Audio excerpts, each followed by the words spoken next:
Hello everyone, and welcome back to English with English Mini Classroom. This session is particularly designed for those of you at the C1 level of English learning. If you're aiming to enhance your listening and comprehension skills, you're in the right place. Today, we are going to explore a topic from the 2021 postgraduate entrance exam, fluid intelligence, a topic that is both intriguing and educational. Fluid intelligence is the type of intelligence that has to do with short-term memory and the ability to think quickly, logically, and abstractly in order to solve new problems. It peaks in young adulthood, levels out for a period of time, and then generally starts to slowly decline as we age. But while aging is inevitable, scientists are finding out that certain changes in brain function may not be. One study found that muscle loss and the accumulation of body fat around the abdomen are associated with a decline in fluid intelligence. This suggests the possibility that lifestyle factors might help prevent or delay this type of decline. The researchers looked at data that included measurements of lean muscle and abdominal fat from more than 4,000 middle to older aged men and women, and compared that data to reported changes in fluid intelligence over a 6-year period. They found that middle-aged people with higher measures of abdominal fat scored worse on measures of fluid intelligence as the years went by. For women, the association may be attributable to changes in immunity that resulted from excess abdominal fat. In men, the immune system did not appear to be involved. It is hoped that future studies could explain these differences and perhaps lead to different treatments for men and women. Meanwhile, there are steps you can take to help reduce abdominal fat and maintain lean muscle mass as you age in order to protect both your physical and mental well-being. The two highly recommended lifestyle approaches are maintaining or increasing your level of aerobic exercise and following a Mediterranean-style diet that is high in fiber and eliminates highly processed foods. Thank you for participating in today's lesson on fluid intelligence from the 2021 postgraduate entrance exam, tailored specifically for C1 English learners. If you have any topics of interest, please leave your thoughts in the comments section below. And remember to follow us. I'll see you next time. Hello everyone and welcome back to English Mini Classroom. This session is designed for C1 level English learners. Today, we will analyze a reading comprehension passage from the 2021 postgraduate entrance exam, which focuses on the rising train fares in Britain. This article is an excellent material for improving our English comprehension and discussion skills.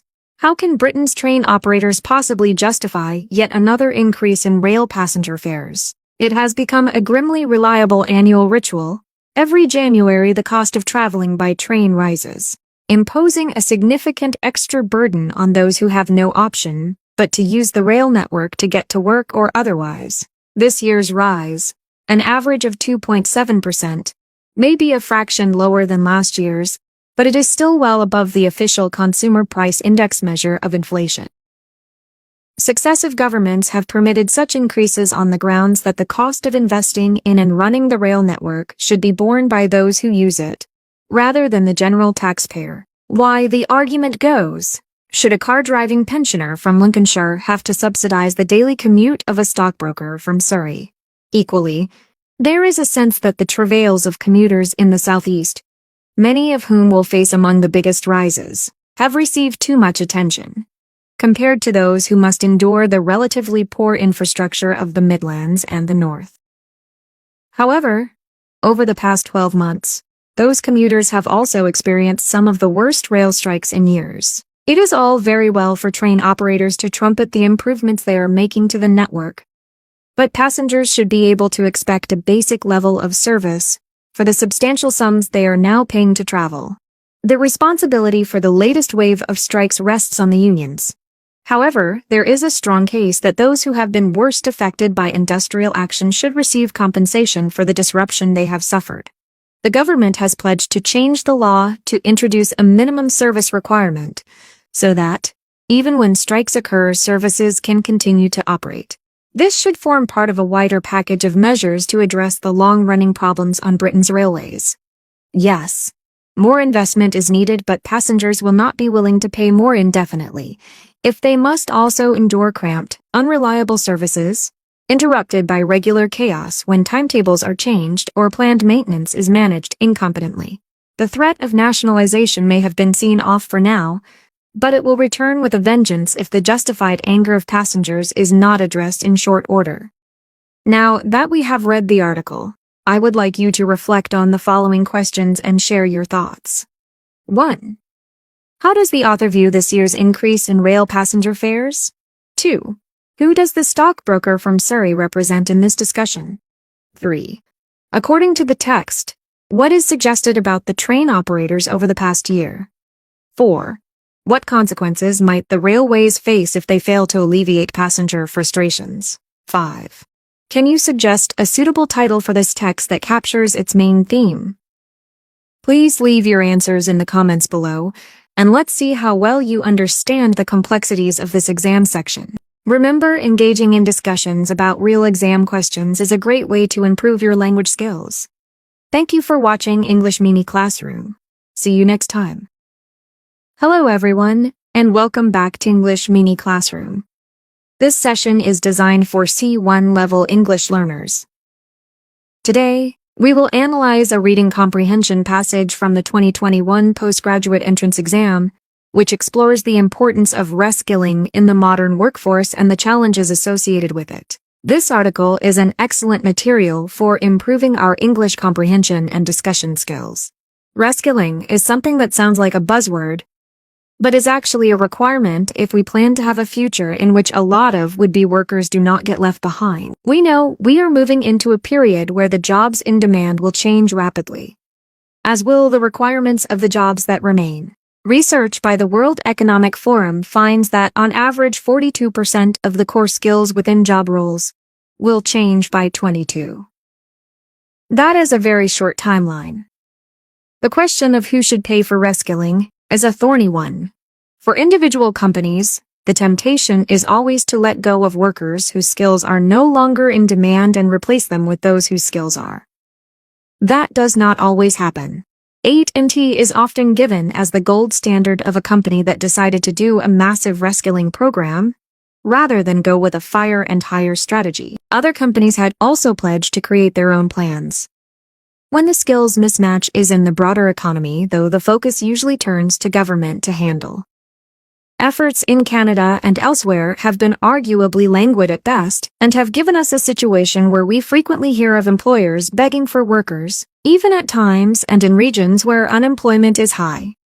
With the pandemic, unemployment is very high indeed, in February at 3.5% and 5.5% respectively. Unemployment rates in Canada and the United States were at generational lows, and worker shortages were everywhere. As of May, those rates had spiked up to 13.3% and 13.7%. And although many worker shortages had disappeared, not all had done so. In the medical field, to take an obvious example, the pandemic meant that there were still clear shortages of doctors, nurses, and other medical personnel. Of course, it is not like you can take an unemployed waiter and train him to be a doctor in a few weeks. But even if you cannot close the gap, maybe you can close others, and doing so would be to the benefit of all concerned.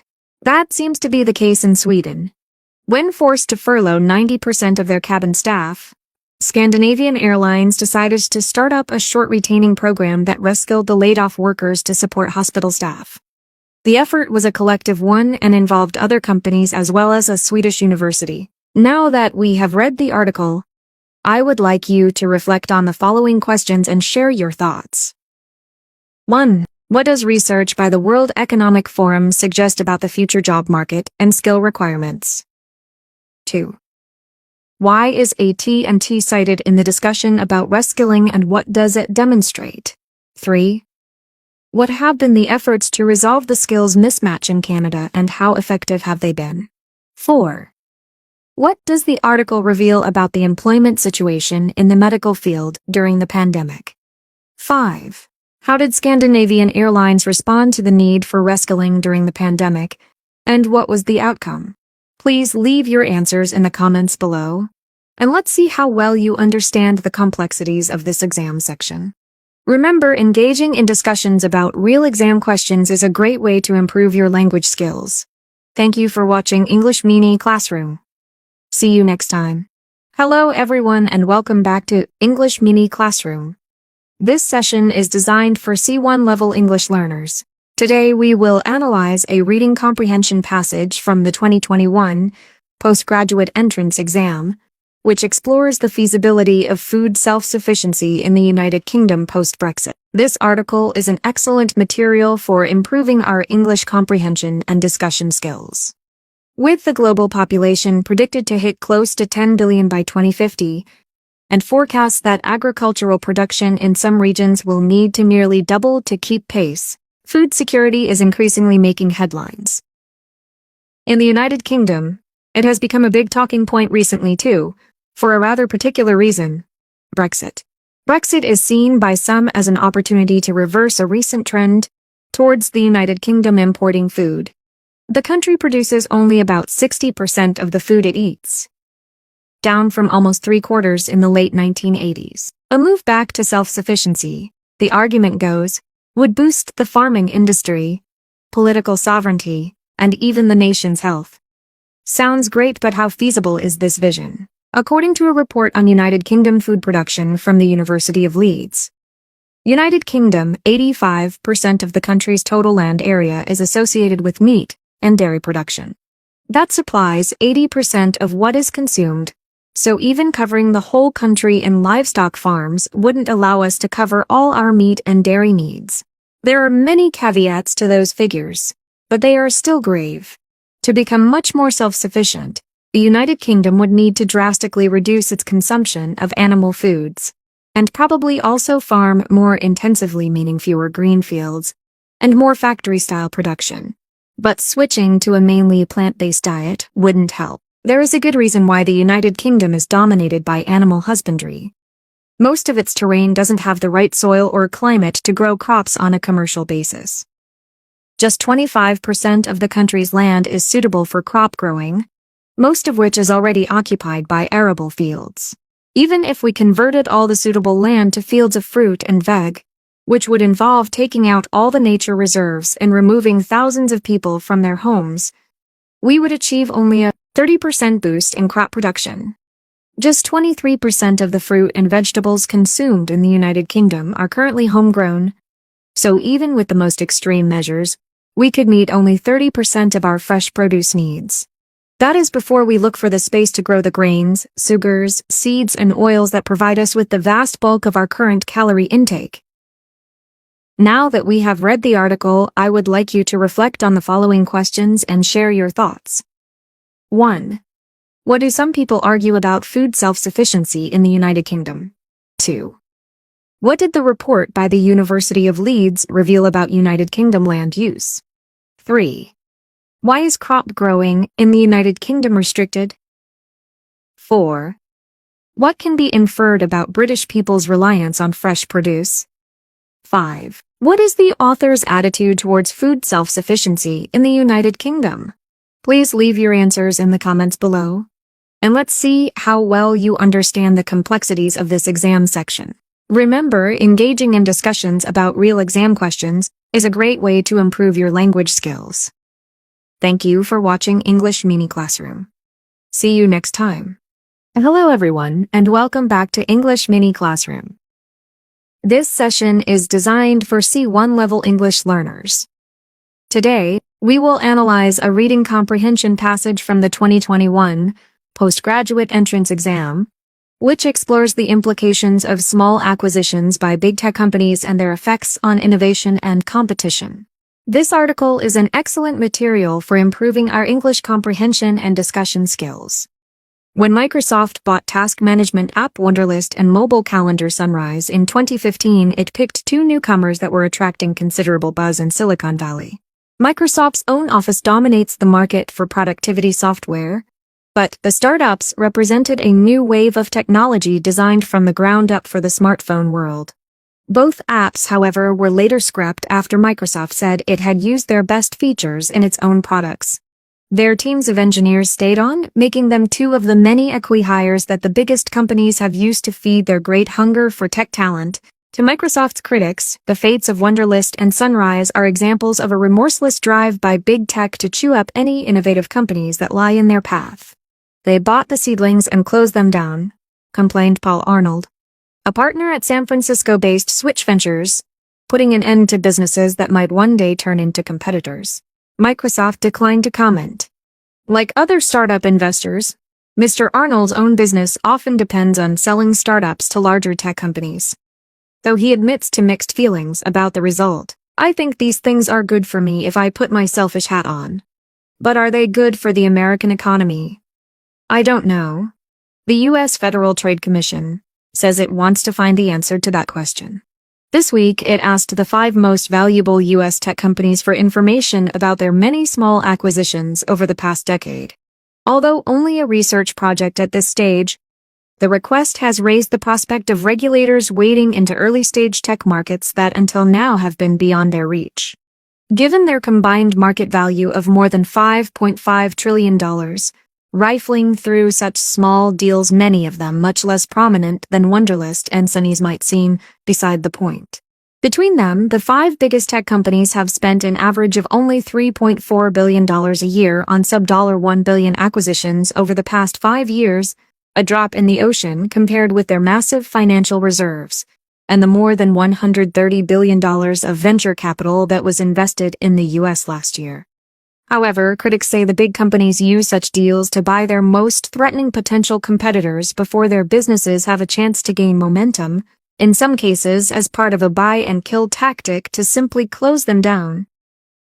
Now that we have read the article, I would like you to reflect on the following questions and share your thoughts. 1. What happened to Wunderlist and Sunrise after their acquisitions by Microsoft? 2. What do Microsoft's critics believe about the actions of big tech companies? 3. What is Paul Arnold concerned about regarding small acquisitions? 4. What does the U.S. Federal Trade Commission intend to do about small acquisitions? 5. How have small acquisitions affected the 5 biggest tech companies financially? Please leave your answers in the comments below.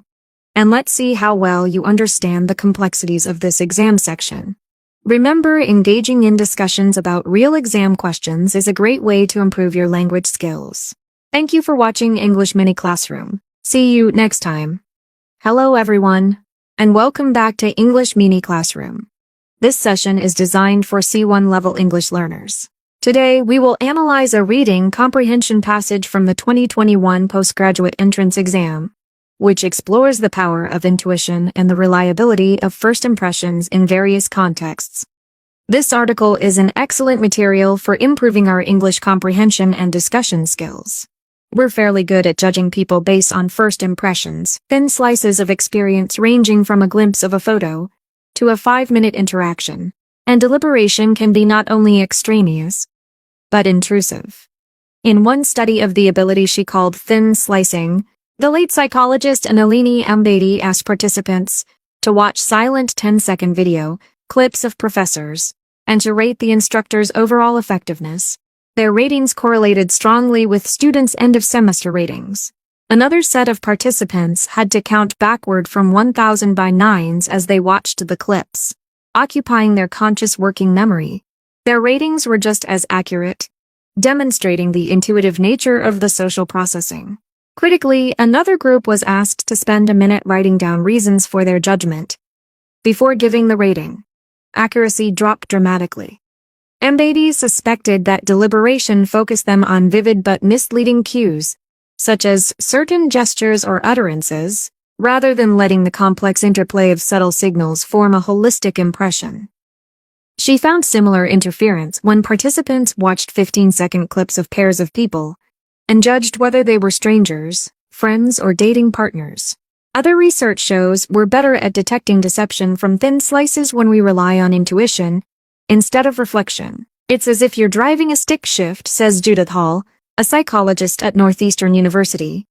And if you start thinking about it too much, you can't remember what you're doing. But if you go on automatic pilot, you're fine. Much of our social life is like that. Thinking too much can also harm our ability to form preferences. College students' ratings of strawberry jams and college courses aligned better with experts' opinions when the students weren't asked to analyze their rationale. and people made car buying decisions that were both objectively better and more personally satisfying when asked to focus on their feelings rather than on details. But only if the decision was complex when they had a lot of information to process. Intuition's special powers are unleashed only in certain circumstances. In one study, participants completed a battery of 8 tasks, including 4 that tapped reflective thinking and 4 that tapped intuition and creativity. Then they rated the degree to which they had used intuition. Use of their gut hurt their performance on the first 4 tasks as expected and helped them on the rest. Sometimes the heart is smarter than the head. Now that we have read the article, I would like you to reflect on the following questions and share your thoughts. 1. What did Nalini Ambedi's study focus on? 2. When did the accuracy of ratings drop in Ambedi's study? 3. Why does Judith Hall mention driving a stick shift? 4. What is advisable when making complex decisions? 5. What can we learn from the last paragraph about intuition? Please leave your answers in the comments below and let's see how well you understand the complexities of this exam section. Remember, engaging in discussions about real exam questions is a great way to improve your language skills. Thank you for watching English Mini Classroom. See you next time. Hello everyone, and welcome back to English Mini Classroom. This session is designed for C1 level English learners. Today, we will analyze a reading comprehension passage from the 2024 postgraduate entrance exam, which explores the importance and impact of automatic doors in modern buildings. This article is an excellent material for improving our English comprehension and discussion skills. There's nothing more welcoming than a door opening for you. Through the need to be touched to open or close, automatic doors are essential in improving disabled access to buildings and helping provide general convenience to commercial buildings. Self-sliding doors began to emerge as a commercial product in 1960 after being invented 6 years previously by Americans D. Horton and Lou Hewitt. They started out as a novelty feature, but as their use has grown, their benefits have extended within our technologically advanced world. Particularly useful in busy locations or during times of emergency, the doors act as crowd management by reducing the obstacles put in people's way, as well as making access both in and out of buildings easier for people.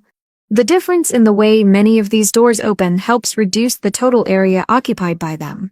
Automatic doors often open to the side, with the panels sliding across one another. Replacing swing doors, these allow smaller buildings to maximize the usable space inside without having to adopt the way for a large sticking-out door.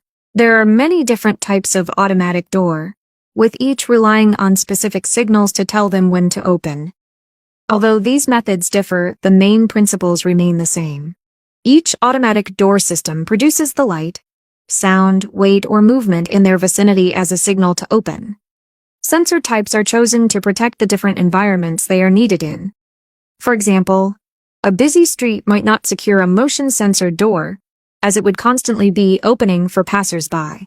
A pressure-sensitive mat would be more appropriate to limit the surveyed area. Now that we have read the article, I would like you to reflect on the following questions and share your thoughts. 1. How do automatic doors improve accessibility in buildings? 2. What were the main reasons for the invention of self-sliding doors? 3. How do different types of automatic doors operate based on their environment?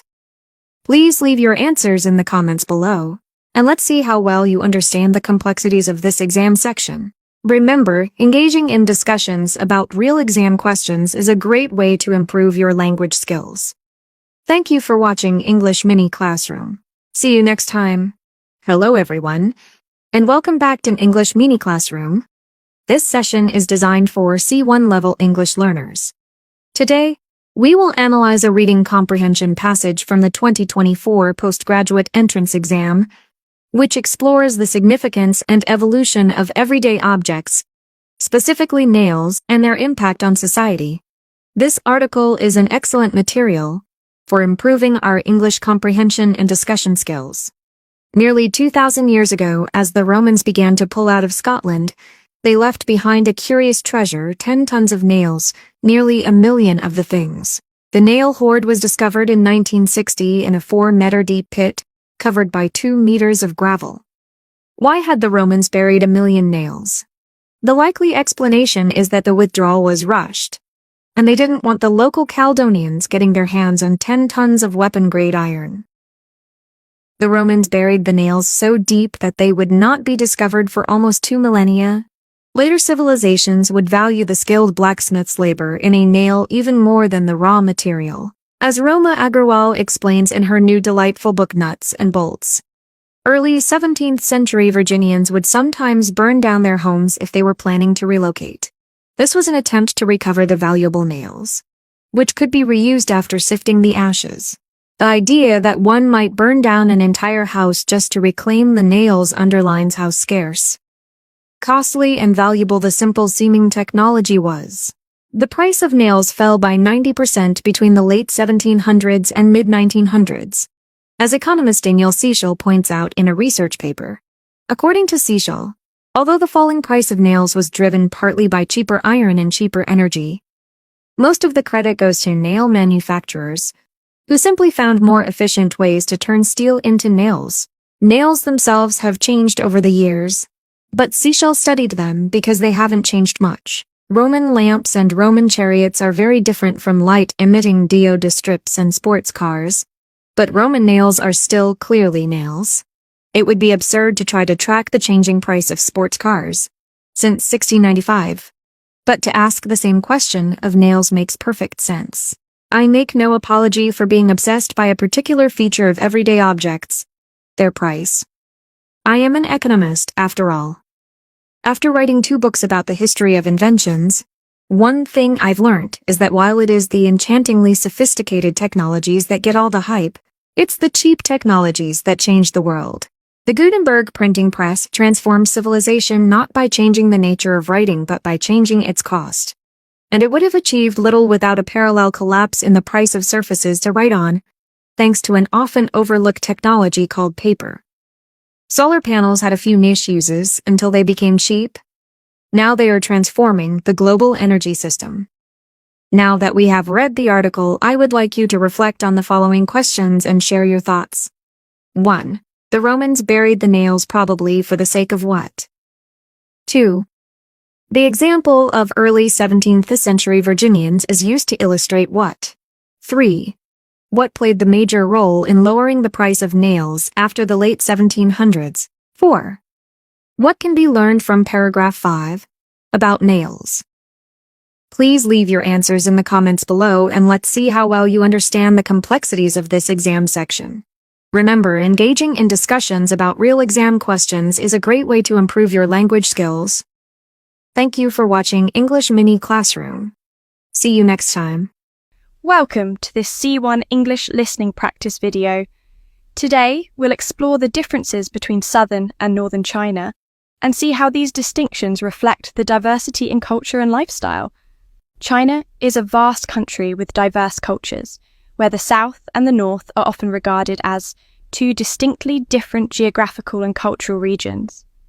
Although this division is not absolute, it offers an intriguing perspective for examining the diversity of regional cultures. From climate to cuisine, from lifestyles to social customs, the differences between the south and the north are deeply imprinted in various aspects of life. These distinctions not only highlight the unique characteristics of each region, but also reflect the profound impact of history and natural conditions on daily life in the 2 areas. One of the most notable differences lies in the climate. Northern China experiences extreme seasonal changes, with hot summers and cold winters, which has influenced everything from architecture to daily habits. The traditional heated beds and centralized heating systems in northern cities are practical responses to the region's long, harsh winters. In contrast, the south enjoys a milder, more humid climate, with architecture that incorporates sloped roofs and open courtyards to manage heavy rainfall. This distinction has also shaped the rhythm of life in these regions. Northern winters encourage indoor gatherings, while southern warmth supports vibrant outdoor activities throughout the year. Cuisine offers another vivid illustration of the regional divide. Northern dishes are known for their hearty wheat-based staples, such as noodles, dumplings, and steamed buns, often seasoned with bold flavors like garlic and vinegar. These meals reflect the need for calorie-dense foods in the colder climate. Southern cuisine, on the other hand, revolves around rice as a staple, complemented by lighter, more subtle flavors. Dishes like Cantonese dim sum or Zhejiang-style seafood highlight the South's preference for freshness and delicacy. As someone who appreciates both, I find Northern food comforting during the colder months, while Southern dishes feel refreshing and balanced, especially in summer. Language is another key aspect of this contrast. While Mandarin is the official language, regional dialects flourish, adding richness to cultural diversity. Northern accents are often strong and straightforward, reflecting the region's practical communication style. In contrast, Southern dialects like Cantonese and Wu are more intricate, each with its unique rhythm and tone. Both have their charm. Southern dialects are often compared to musical compositions for their tonal variety, while Northern dialects are valued for their simplicity and clarity. Social dynamics also reveal subtle contrasts. Northerners are often described as forthright and hospitable, reflecting the openness of their environment. Southerners, by contrast, are frequently seen as reserved and meticulous, possibly shaped by the intricate landscapes of the South. However, these generalizations do not fully encompass the diversity within each region. Economically, both regions excel in different areas. Northern cities like Beijing and Tianjin serve as historical and political hubs, while southern cities like Shenzhen and Guangzhou are synonymous with economic innovation and international trade. This duality underscores the adaptability and dynamism of the Chinese people. Ultimately, these regional differences are not oppositional but complementary, enriching China's national identity and cultural complexity. The interaction between the South and the North resembles a dynamic balance, where contrasting elements coexist and enhance one another, forming a harmonious and unified whole. Together, they breathe vitality and vigor into this cultural community. Thinking about these unique regional characteristics, which aspects of Southern or Northern lifestyles resonate most with you? Why do you think that is? Okay, that's all for today's lesson. Keep practicing your English, and I'll see you next time. Hello everyone, and welcome back to English Mini Classroom. This session is designed for C1 level English learners. Today, we will analyze a reading comprehension passage from the 2024 postgraduate entrance exam, which explores the importance of environmental regulation and its impact on ecosystems like the Chesapeake Bay.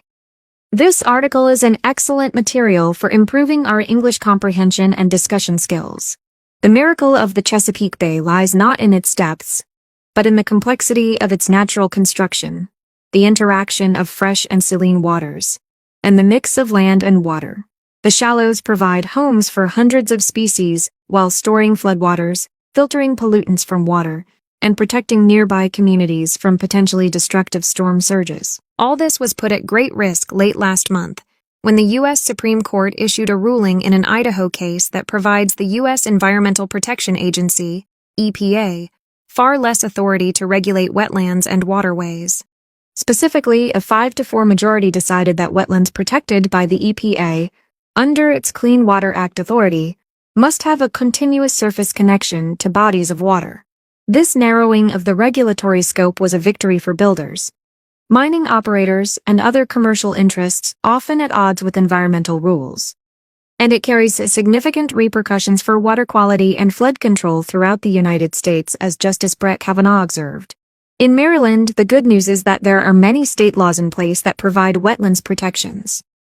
But that's a very short-sighted view, particularly when it comes to the Chesapeake Bay. The reality is that water, and the pollutants that so often come with it, don't respect state boundaries.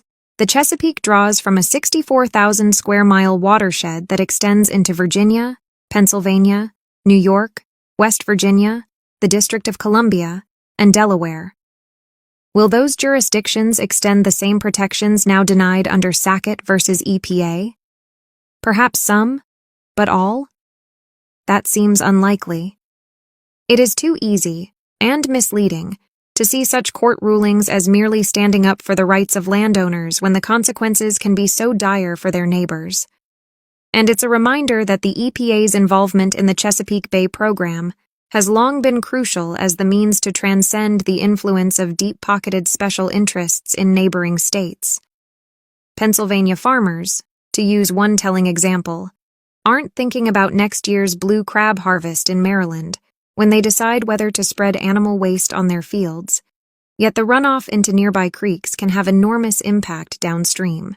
And so we would call on state lawmakers from Richmond to Albany to consider reviewing their own wetlands protections and see for themselves the enormous stakes involved. We can offer them a visit to Blackwater National Wildlife Refuge in Dorchester County, where bald eagles fly over tidal marshes so shallow you could not paddle a boat across them, but teeming with aquatic life. It's worth the scenic drive. Now that we have read the article, I would like you to reflect on the following questions and share your thoughts. 1. What is the Chesapeake Bay described as in the first paragraph? 2. What was the impact of the U.S. Supreme Court's ruling in the Idaho case? 3. How does the author feel about the future of the Chesapeake Bay? 4. What can be inferred about the EPA's involvement in the Chesapeake Bay program? 5. What does the author believe state lawmakers should prioritize?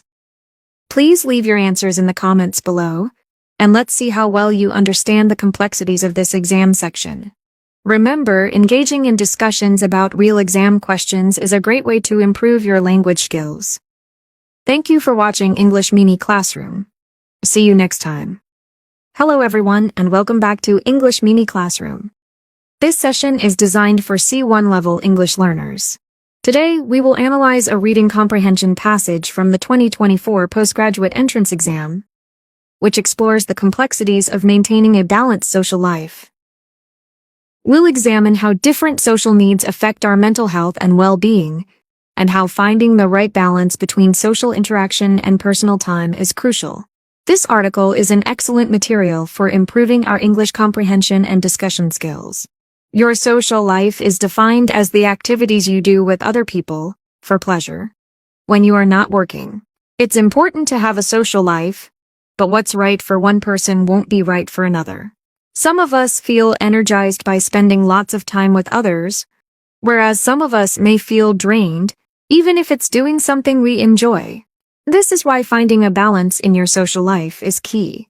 Spending too much time on your own, not seeing others, can make you feel lonely and disconnected. Loneliness is known to impact on your mental health and contribute to a low mood. Anyone can feel lonely at any time. This might be especially true if, for example, you are working from home and you are missing out on the usual social conversations that happen in an office. Other life changes can trigger periods of loneliness too, such as retirement, changing jobs, or becoming a parent. It's important to recognize these feelings of loneliness. There are ways to regain a social life, but it can feel overwhelming at first. It's a great idea to start by thinking about hobbies you enjoy. You can then find groups and activities related to those where you will be able to meet like-minded people. There are groups aimed at new parents, at those who want to try a new sport for the first time, or networking events for those in the same profession to meet up and share ideas. On the other hand, it's also possible to have too much of a social life. If you feel like you're always doing something, and there is never any space in your calendar for downtime, you could suffer social burnout or social fatigue. We all have our own social limit, and it's important to recognize when you're feeling like it's all too much. Low mood, low energy, irritability, and trouble sleeping could all be signs of poor social health. Make sure you mark out some time in your diary when you're unavailable for socializing and use this time to relax, rest, and recover. That's all for today. Remember, engaging with the material is a great way to improve your language skills. Thank you for watching English Mini Classroom. See you next time. Hello everyone, and welcome back to English Mini Classroom. This session is designed for C1 level English learners. Today, we will analyze a reading comprehension passage from the 2024 postgraduate entrance exam, which explores the challenges and opportunities presented by the digital economy, particularly in relation to economic growth, inequality, and the impact of transformative technologies like AI. in her new book Cogs and Monsters. What Economics Is, and What It Should Be. Diane Coyle, an economist at Cambridge University, argues that the digital economy requires new ways of thinking about progress.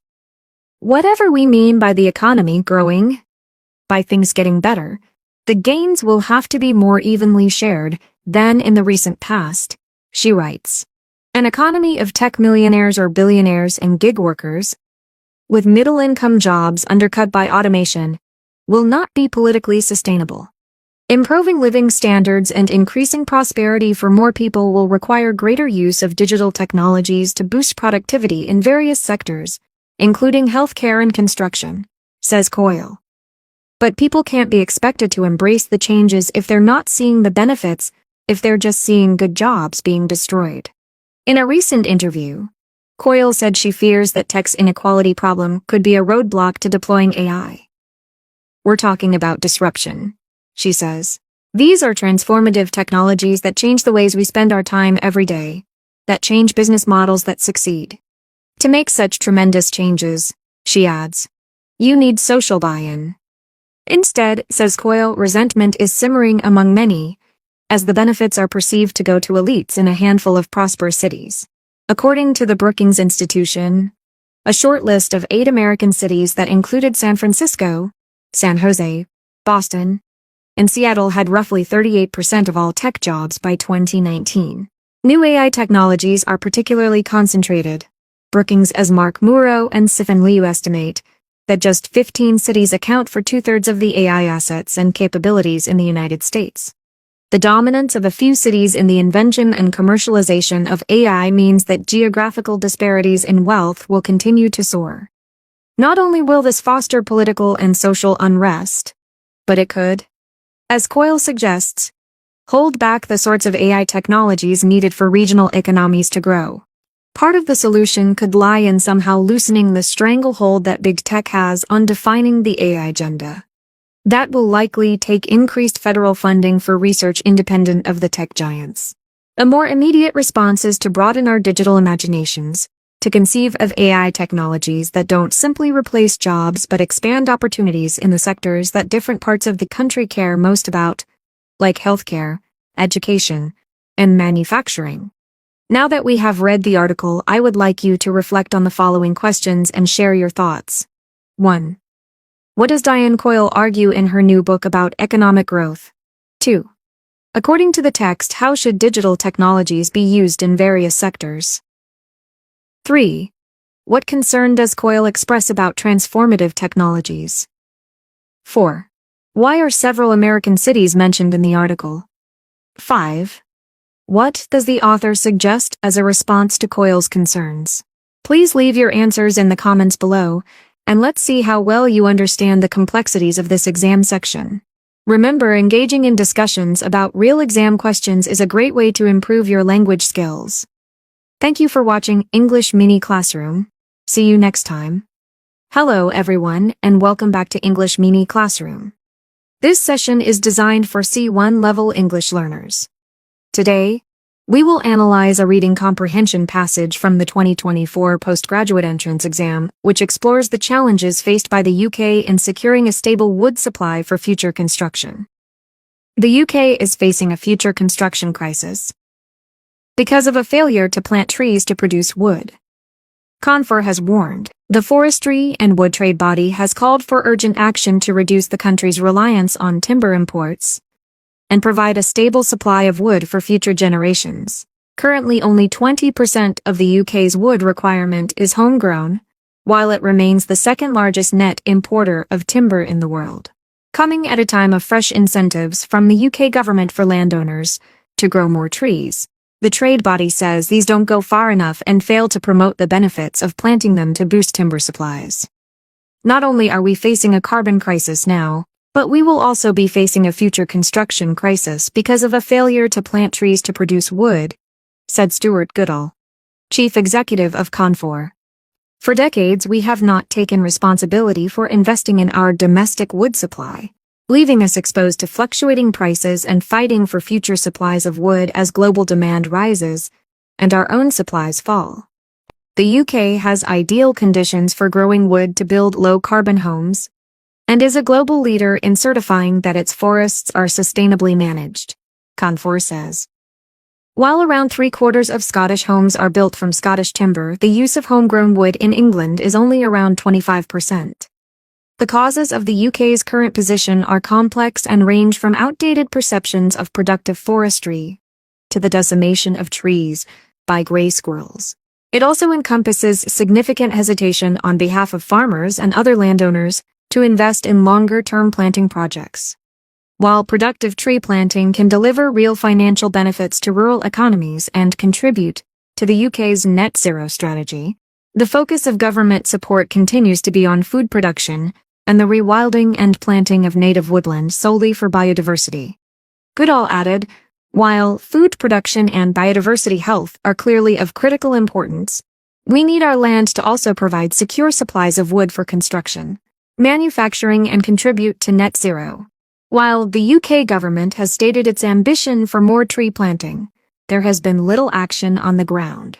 Canfor is now calling for much greater impetus behind those aspirations to ensure we have enough wood to meet increasing demand. Now that we have read the article, I would like you to reflect on the following questions and share your thoughts.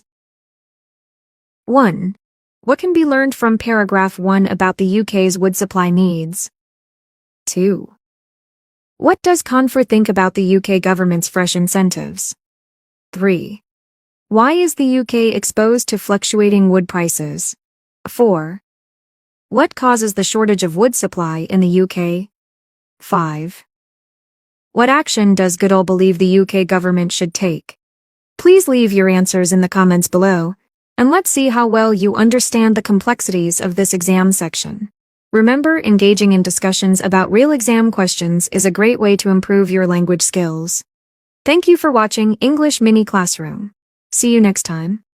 Hello everyone, and welcome back to English Mini Classroom. This session is designed for C1 level English learners. Today we will analyze a reading comprehension passage from the 2023 postgraduate entrance exam, which explores the historical and cultural significance of caravanserais along the Silk Road. Caravanserais were roadside inns that were built along the Silk Road in areas including China, North Africa, and the Middle East. They were typically located outside the walls of a city or village, and were usually funded by local governments or privately. The word caravanserai is a combination of the Persian words karvan, which means a group of travelers or a caravan, and zardi, a palace or enclosed building. The term caravan was used to describe groups of people who traveled together across the ancient network for safety reasons, such as merchants, travelers, or pilgrims. From the 10th century onwards, as merchant and travel routes became more developed, the construction of caravanserais increased, and they served as a safe place for people to rest at night. Travelers on the Silk Road faced the possibility of being attacked by thieves or being subjected to extreme weather conditions. For this reason, caravanserais were strategically placed so that they could be reached in a day's travel time. Caravanserais served as an informal meeting point for the various people who traveled the Silk Road. As a result, these structures became important centers for cultural exchange and interaction, with travelers sharing their cultures, ideas, and beliefs, as well as taking knowledge with them, greatly influencing the development of several civilizations. Caravanserais were also an important marketplace for commodities, and aided in the trade of goods along the Silk Road. Indeed, it was frequently the first stop for merchants looking to sell their wares and stock up on supplies for their own journeys. It is believed that around 12,000 to 15,000 caravanserais were built along the Silk Road, although only about 3,000 are known to remain today, many of which are in ruins. Now that we have read the article, I would like you to reflect on the following questions and share your thoughts. 1. What role did caravanserais play in the cultural exchange along the Silk Road? 2. How did caravanserais contribute to the safety of travelers? 3. Why were caravanserais strategically located a day's travel apart? Please leave your answers in the comments below, and let's see how well you understand the complexities of this exam section. Remember, Engaging with the material is a great way to improve your language skills. Thank you for watching English Mini Classroom. See you next time. Hello everyone, and welcome back to English Mini Classroom. This session is designed for C1 level English learners. Today, we will analyze a reading comprehension passage from the 2024 postgraduate entrance exam, which explores the challenges and strategies in managing unsafe aging drivers on the road. One of the biggest challenges in keeping unsafe aging drivers off the road is convincing them that it's time to turn over the keys. It's a complete life changer when someone stops or is forced to stop driving, said former risk manager Ann M. Menk. The American Medical Association advises physicians that in situations where clear evidence of substantial driving impairment implies a strong threat to patient and public safety, and where the physician's advice to discontinue driving privileges is ignored, it is desirable and ethical to notify the Department of Motor Vehicles, Menke wrote. Some states require physicians to report, others allow but do not mandate reports, while a few consider a report a breach of confidentiality. There could be liability and penalties if a physician does not act in accordance with state laws on reporting and confidentiality, she counseled. Part of the problem in keeping older drivers safe is that the difficulties are addressed piecemeal by different professions with different focuses, including gerontologists, highway administration officials, automotive engineers and others, said gerontologist Elizabeth Dugan. There's not a National Institute of Older Driver Studies, she said. We need better evidence on what makes drivers unsafe. And what can help, said Dugan. One thing that does seem to work is requiring drivers to report in person for license renewal. Mandatory in-person renewal was associated with a 31% reduction in fatal crashes involving drivers 85 or older. According to one study, passing vision tests also produced a similar decline in fatal crashes for those drivers, although there appeared to be no benefit from combining the two. Many older drivers don't see eye doctors or can't afford to. Primary care providers have their hands full and may not be able to follow through with patients who have trouble driving because they can't turn their heads or remember where they are going or have gotten shorter and haven't changed their seat settings sufficiently to reach car pedals easily. As long as there are other cars on the roads, self-driving cars won't solve the problems of crashes, said Dugan. Avoiding dangers posed by all those human drivers would require too many algorithms, she said. But we need to do more to improve safety, said Dugan. If we're going to have 100-year lives, we need cars that a 90-year-old can drive comfortably. Now that we have read the article, I would like you to reflect on the following questions and share your thoughts. 1. According to paragraph 1, what makes keeping unsafe aging drivers off the road challenging? 2. How has the American Medical Association's advice on reporting unsafe drivers been received? 3. What does Dugan suggest is necessary for improving the safety of older drivers? 4. What specific issues do some older drivers face that affect their driving ability? 5. What solution does Dugan propose to address the problem of crashes involving older drivers? Please leave your answers in the comments below and let's see how well you understand the complexities of this exam section. Remember, engaging with the material is a great way to improve your language skills. Thank you for watching English Mini Classroom. See you next time. Hello everyone, and welcome back to English Mini Classroom. This session is designed for C1 level English learners. Today we will analyze a reading comprehension passage from the 2024 postgraduate entrance exam, which explores the challenges and developments in health data privacy in the digital age. If you look at the apps on your phone, chances are you have at least one related to your health and probably several. Whether it is a mental health app, a fitness tracker, a connected health device or something else, many of us are taking advantage of this technology to keep better track of our health in some shape or form. Recent research from the Organization for the Review of Care and Health Applications found that 350,000 health apps were available on the market, 90,000 of which launched in 2020 alone. While these apps have a great deal to offer, it is not always clear how the personal information we input is collected, safeguarded, and shared online. Existing health privacy law such as the Health Insurance Portability and Accountability Act, is primarily focused on the way hospitals, doctors' offices, clinics, and insurance companies store health records online.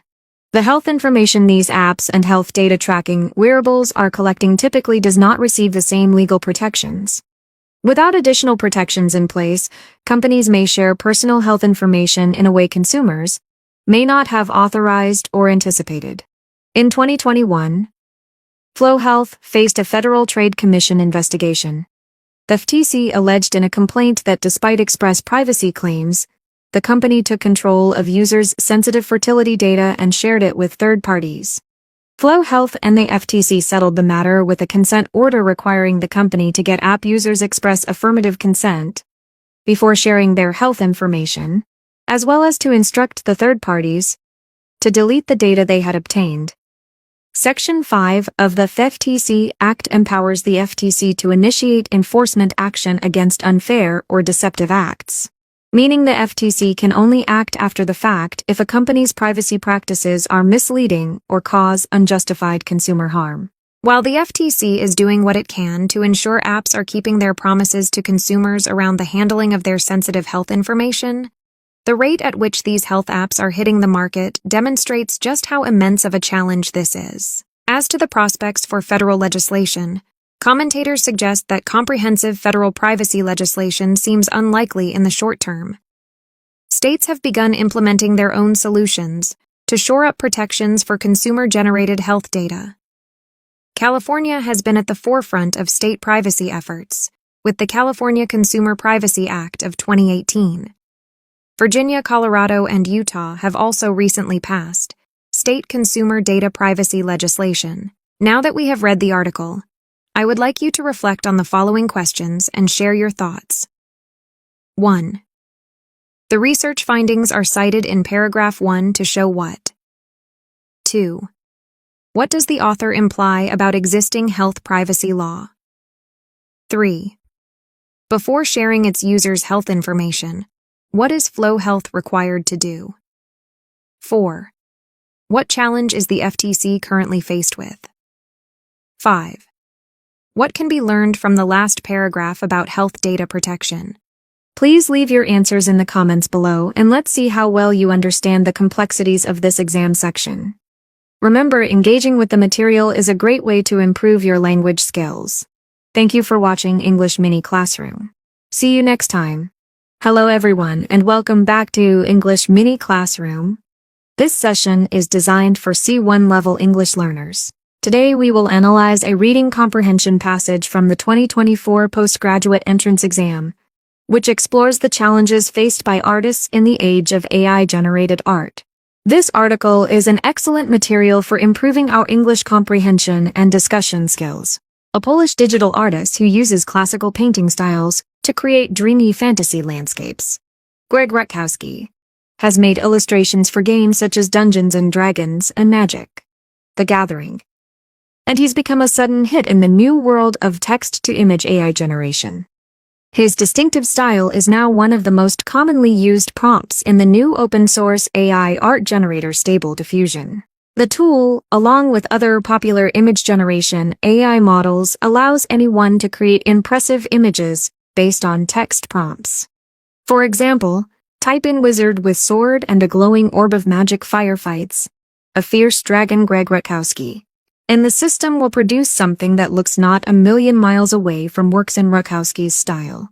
But these open-source programs are built by scraping images from the internet, often without permission and proper attribution to artists. As a result, they are raising tricky questions about ethics and copyright. And artists like Rutkowski have had enough.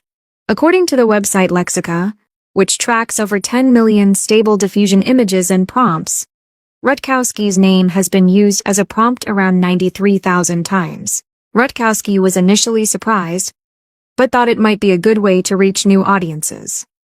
Then he tried searching for his name to see if a piece he had worked on had been published. The online search brought back work that had his name attached to it, but wasn't his. It's been just a month. What about in a year? I probably won't be able to find my work out there because the internet will be flooded with AI art, Rutkowski said. That's concerning. Other artists besides Rutkowski have been surprised by the apparent popularity of their work in text-to-image generators, and some are now fighting back. Carla Ortiz, an illustrator based in San Francisco who found her work in Stable Diffusion's dataset, has been raising awareness about the issues around AI art and copyright. Artists say they risk losing income as people start using AI-generated images based on copyrighted material for commercial purposes. But it's also a lot more personal, Ortiz says, arguing that because art is so closely linked to a person, it could raise data protection and privacy problems. There is a coalition growing within artist industries to figure out how to tackle or mitigate this, says Ortiz. The group is in its early days of mobilization, which could involve pushing for new policies or regulation. One suggestion is that AI models could be trained on images in the public domain, and AI companies could forge partnerships with museums and artists, Ortiz says. Now that we have read the article, I would like you to reflect on the following questions and share your thoughts. 1. What can we learn about Rutkowski from the first 2 paragraphs? 2. What problem is associated with open-source AI art generators? 3. After searching online, what did Rutkowski find? 4. According to Ortiz, what advice is given to AI companies? 5. What is the main topic of the text? Please leave your answers in the comments below. And let's see how well you understand the complexities of this exam section. Remember, engaging in discussions about real exam questions is a great way to improve your language skills. Thank you for watching English Mini Classroom. See you next time. Hello everyone, and welcome back to English Mini Classroom. This session is designed for C1 level English learners. Today, we will analyze a reading comprehension passage from the 2024 postgraduate entrance exam, which explores parenting practices in different cultures, particularly the concept of alla parenting found in hunter-gatherer societies. This article is an excellent material for improving our English comprehension and discussion skills. Parenting tips obtained from hunter-gatherers in Africa may be the key to bringing up more contented children. Researchers have suggested. The idea is based on studies of communities such as the Kung of Botswana, where each child is cared for by many adults. Kung children as young as 4 will help to look after younger ones, and baby wearing, in which infants are carried in slings, is considered the norm. According to Dr. Nikhil Chaudhary, an evolutionary anthropologist at Cambridge University, these practices, known as alla parenting, could lead to less anxiety for children and parents.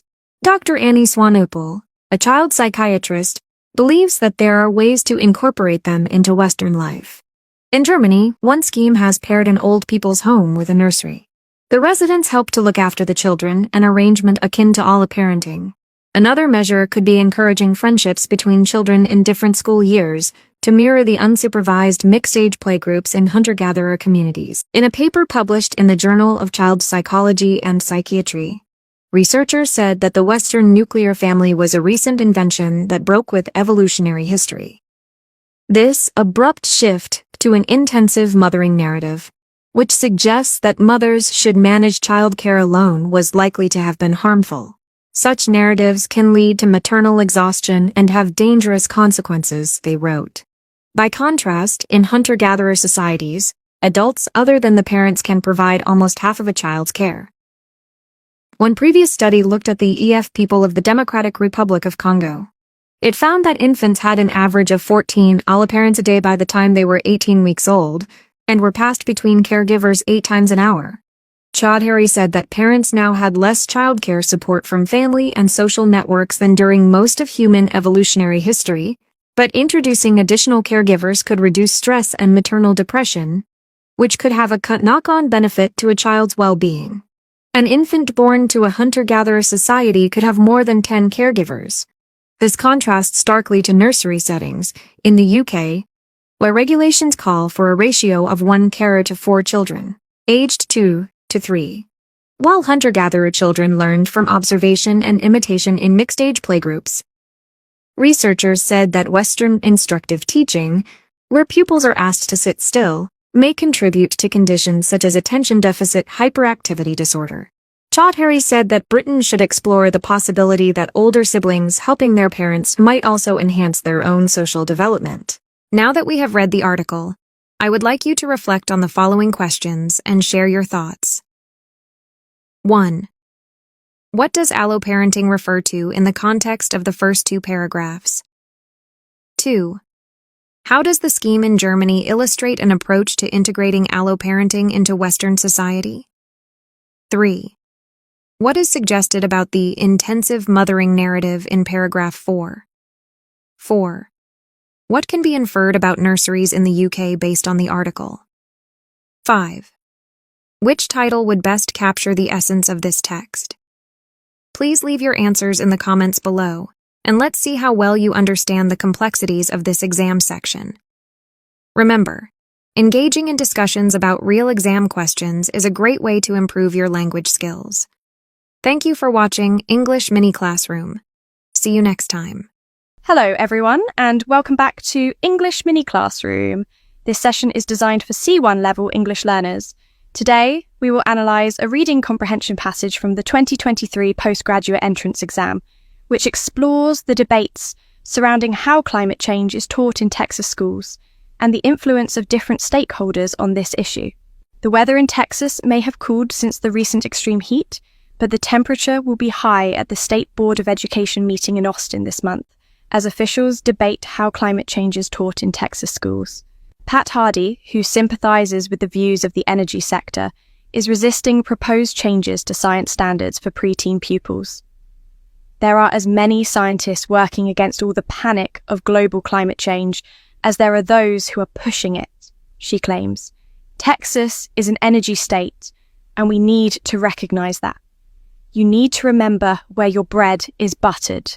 Most scientists and experts sharply dispute Hardy's views. Board members like her casually dismiss the career work of scholars and scientists as just another misguided opinion, says Dan Quinn, senior communication strategist at the Texas Freedom Network, a non-profit group that monitors public education. Such debates reflect fierce discussions across the US as researchers, policymakers, teachers, and students step up demands for a greater focus on teaching about the facts of climate change in schools. A study last year by the National Center for Science Education, a non-profit group of scientists and teachers looking at how state public schools across the country address climate change in science classes, gave barely half of US states a grade B+ or higher. Among the 10 worst performers were some of the most populous states, including Texas, which was given the lowest grade, F, and has a disproportionate influence because its textbooks are widely sold elsewhere. Glenn Branch, the center's deputy director, cautions that setting state-level science standards is only one limited benchmark in a country that decentralizes decisions to local school boards. Even if a state is considered a high performer in its science standards, that does not mean it will be taught, he says. Another issue is that while climate change is well integrated into some subjects and at some ages, such as earth and space sciences in high schools, it is not as well represented in curricula for younger children and in subjects that are more widely taught, such as biology and chemistry. It is also less prominent in many social studies courses. Branch points out that even if a growing number of official guidelines and textbooks reflect scientific consensus on climate change, unofficial educational materials that convey more slanted perspectives are being distributed to teachers. They include materials sponsored by energy industry associations. Now that we have read the article, I would like you to reflect on the following questions and share your thoughts. 1. In paragraph 1, the weather in Texas is mentioned to what purpose? 2.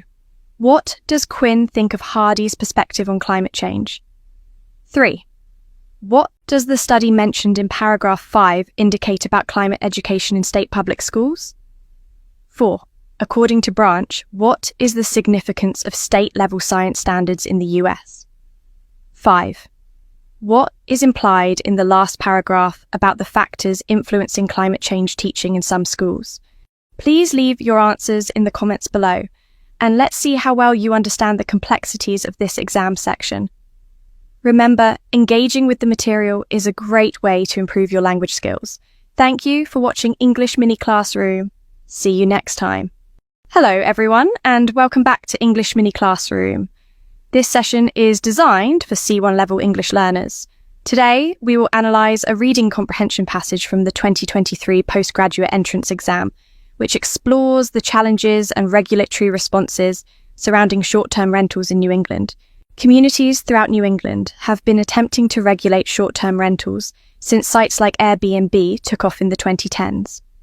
Now, with record high home prices and historically low inventory, there's an increased urgency in such regulation, particularly among those who worry that developers will come in and buy up swaths of housing to flip for a fortune on the short-term rental market. In New Hampshire, where the rental vacancy rate has dropped below 1%, housing advocates fear unchecked short-term rentals will put further pressure on an already strained market. The state legislature recently voted against a bill that would have made it illegal for towns to create legislation restricting short-term rentals. "We are at a crisis level on the supply of rental housing," said Nick Taylor, Executive Director of the Workforce Housing Coalition of the Greater Seacoast. "Without enough affordable housing in southern New Hampshire towns, employers are having a hard time attracting employees, and workers are having a hard time finding a place to live," Taylor said. However, short-term rentals also provide housing for tourists, pointed out Ryan Castle, CEO of a local association of realtors. "A lot of workers are servicing the tourist industry, and the tourism industry is serviced by those people coming in short-term," Castle said, "and so it's a cyclical effect. Short-term rentals themselves are not the crux of the issue," said Karen Hom, an expert on affordable housing policy. "I think individuals being able to rent out their second home is a good thing. If it's their vacation home anyway and it's just empty, why can't you make money off it?" Hom said. Issues arise, however, when developers attempt to create large-scale short-term rental facilities, de facto hotels, to bypass taxes and regulations. "I think the question is, shouldn't a developer who's really building a hotel but disguising it as not a hotel be treated and taxed and regulated like a hotel?" Hom said. At the end of 2018, Governor Charlie Baker of Massachusetts signed a bill to rein in those potential investor buyers. The bill requires every rental host to register with the state, mandates they carry insurance, and opens the potential for local taxes on top of a new state levy. Boston took things even further, requiring renters to register with the city's Inspectional Services Department. Hom said similar registration requirements could benefit struggling cities and towns. But if we want to make a change in the housing market, the main one is we have to build a lot more. Now that we have read the article, I would like you to reflect on the following questions and share your thoughts. 1. What challenges is New England currently facing in terms of housing availability? 2. The bill mentioned in paragraph 2 was intended to achieve what? 3. Compared with Castle, what is Taylor more likely to support? 4. What does Hom emphasize in paragraph 5? 5. What does Hom hold about imposing registration requirements? Please leave your answers in the comments below, and let's see how well you understand the complexities of this exam section. Remember, engaging with the material is a great way to improve your language skills. Thank you for watching English Mini Classroom. See you next time. Hello everyone, and welcome back to English Mini Classroom. This session is designed for C1 level English learners. Today, we will analyze a reading comprehension passage from the 2023 postgraduate entrance exam, which explores the ongoing conflicts and challenges within the book publishing industry. If you're heading for your nearest branch of Waterstones, the biggest book retailer in the UK, in search of the Duchess of Sussex's new children's book The Bench, you might have to be prepared to hunt around a bit. The same may be true of The President's Daughter, the new thriller by Bill Clinton and James Patterson. Both of these books are published next week by Penguin Random House, a company currently involved in a standoff with Waterstones. The problem began late last year, when Penguin Random House confirmed that it had introduced a credit limit with Waterstones at a very significant level. The trade magazine The Bookseller reported that Waterstones branch managers were being told to remove Penguin Random House books from prominent areas such as tables, display spaces, and windows, and were quietly retiring them to their relevant sections. Penguin Random House declined to comment on the issue, but a spokesperson for Waterstones told me, Waterstones are currently operating with reduced credit terms from Penguin Random House, the only publisher in the UK to place any limitations on our ability to trade. We are not boycotting Penguin Random House titles, but we are doing our utmost to ensure that availability for customers remains good despite the lower overall levels of stock. We are hopeful with our shops now open again, that normality will return, and that we will be allowed to buy appropriately. Certainly, our shops are exceptionally busy. The sales for our May books of the month surpassed any month since 2018. In the meantime, Penguin Random House authors have been the losers. Big-name Penguin Random House authors may suffer a bit, but it's those mid-list authors, who normally rely on Waterstones' staff's passion for promoting books by lesser-known writers, who will be praying for an end to the dispute. It comes at a time when authors are already worried about the consequences of the proposed merger between Penguin Random House and another big publisher, Simon & Schuster. The reduction in the number of unaligned UK publishers is likely to lead to fewer bidding wars, lower advances, and more conformity in terms of what is published. This is all part of a wider change towards concentration of power, says literary agent Andrew Loney. The publishing industry talks about diversity in terms of authors and staff, but it also needs a plurality of ways of delivering intellectual contact, choice, and different voices. After all, many of the most interesting books in recent years have come from small publishers. We shall see whether that plurality is a casualty of the current need among publishers to be big enough to take on all comers. Now that we have read the article, I would like you to reflect on the following questions and share your thoughts. 1. The author mentions 2 books in paragraph 1 to present what? 2. Why did Waterstone shops retire Penguin Random House books to their relevant sections? 3. What message does the spokesperson for Waterstone seem to convey? 4. What can be one consequence of the current dispute? 5. Which of the following statements best represents Loney's view? Please leave your answers in the comments below, and let's see how well you understand the complexities of this topic.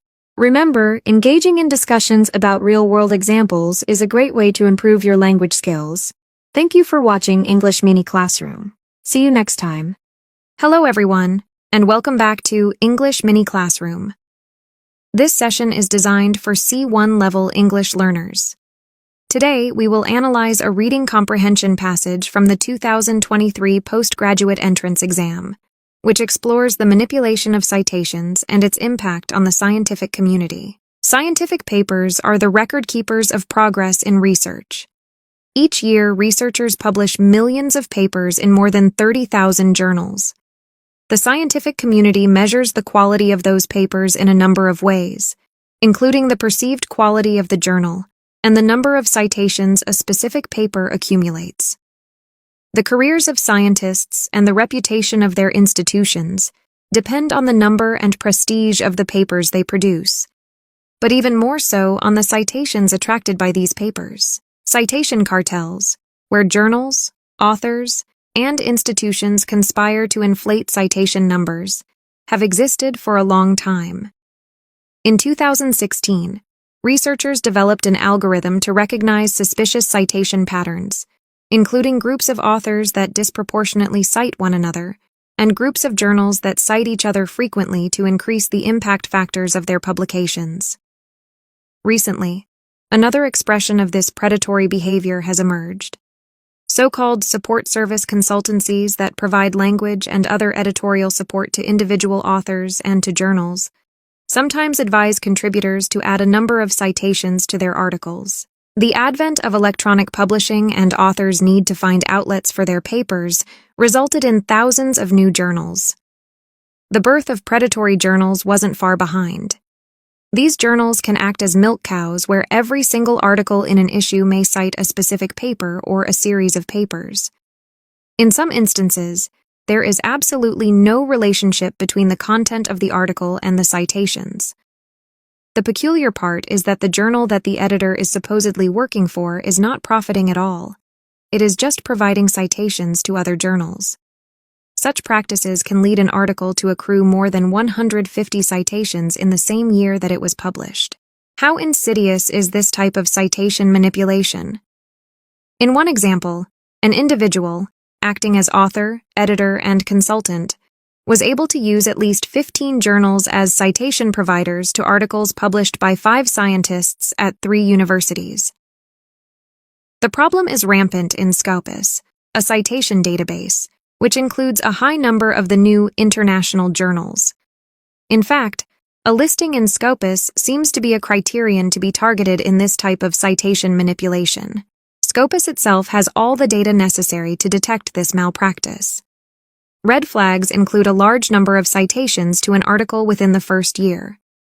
And for authors who wish to steer clear of citation cartel activities, when an editor, a reviewer, or a support service asks you to add inappropriate references, do not oblige and do report the request to the journal.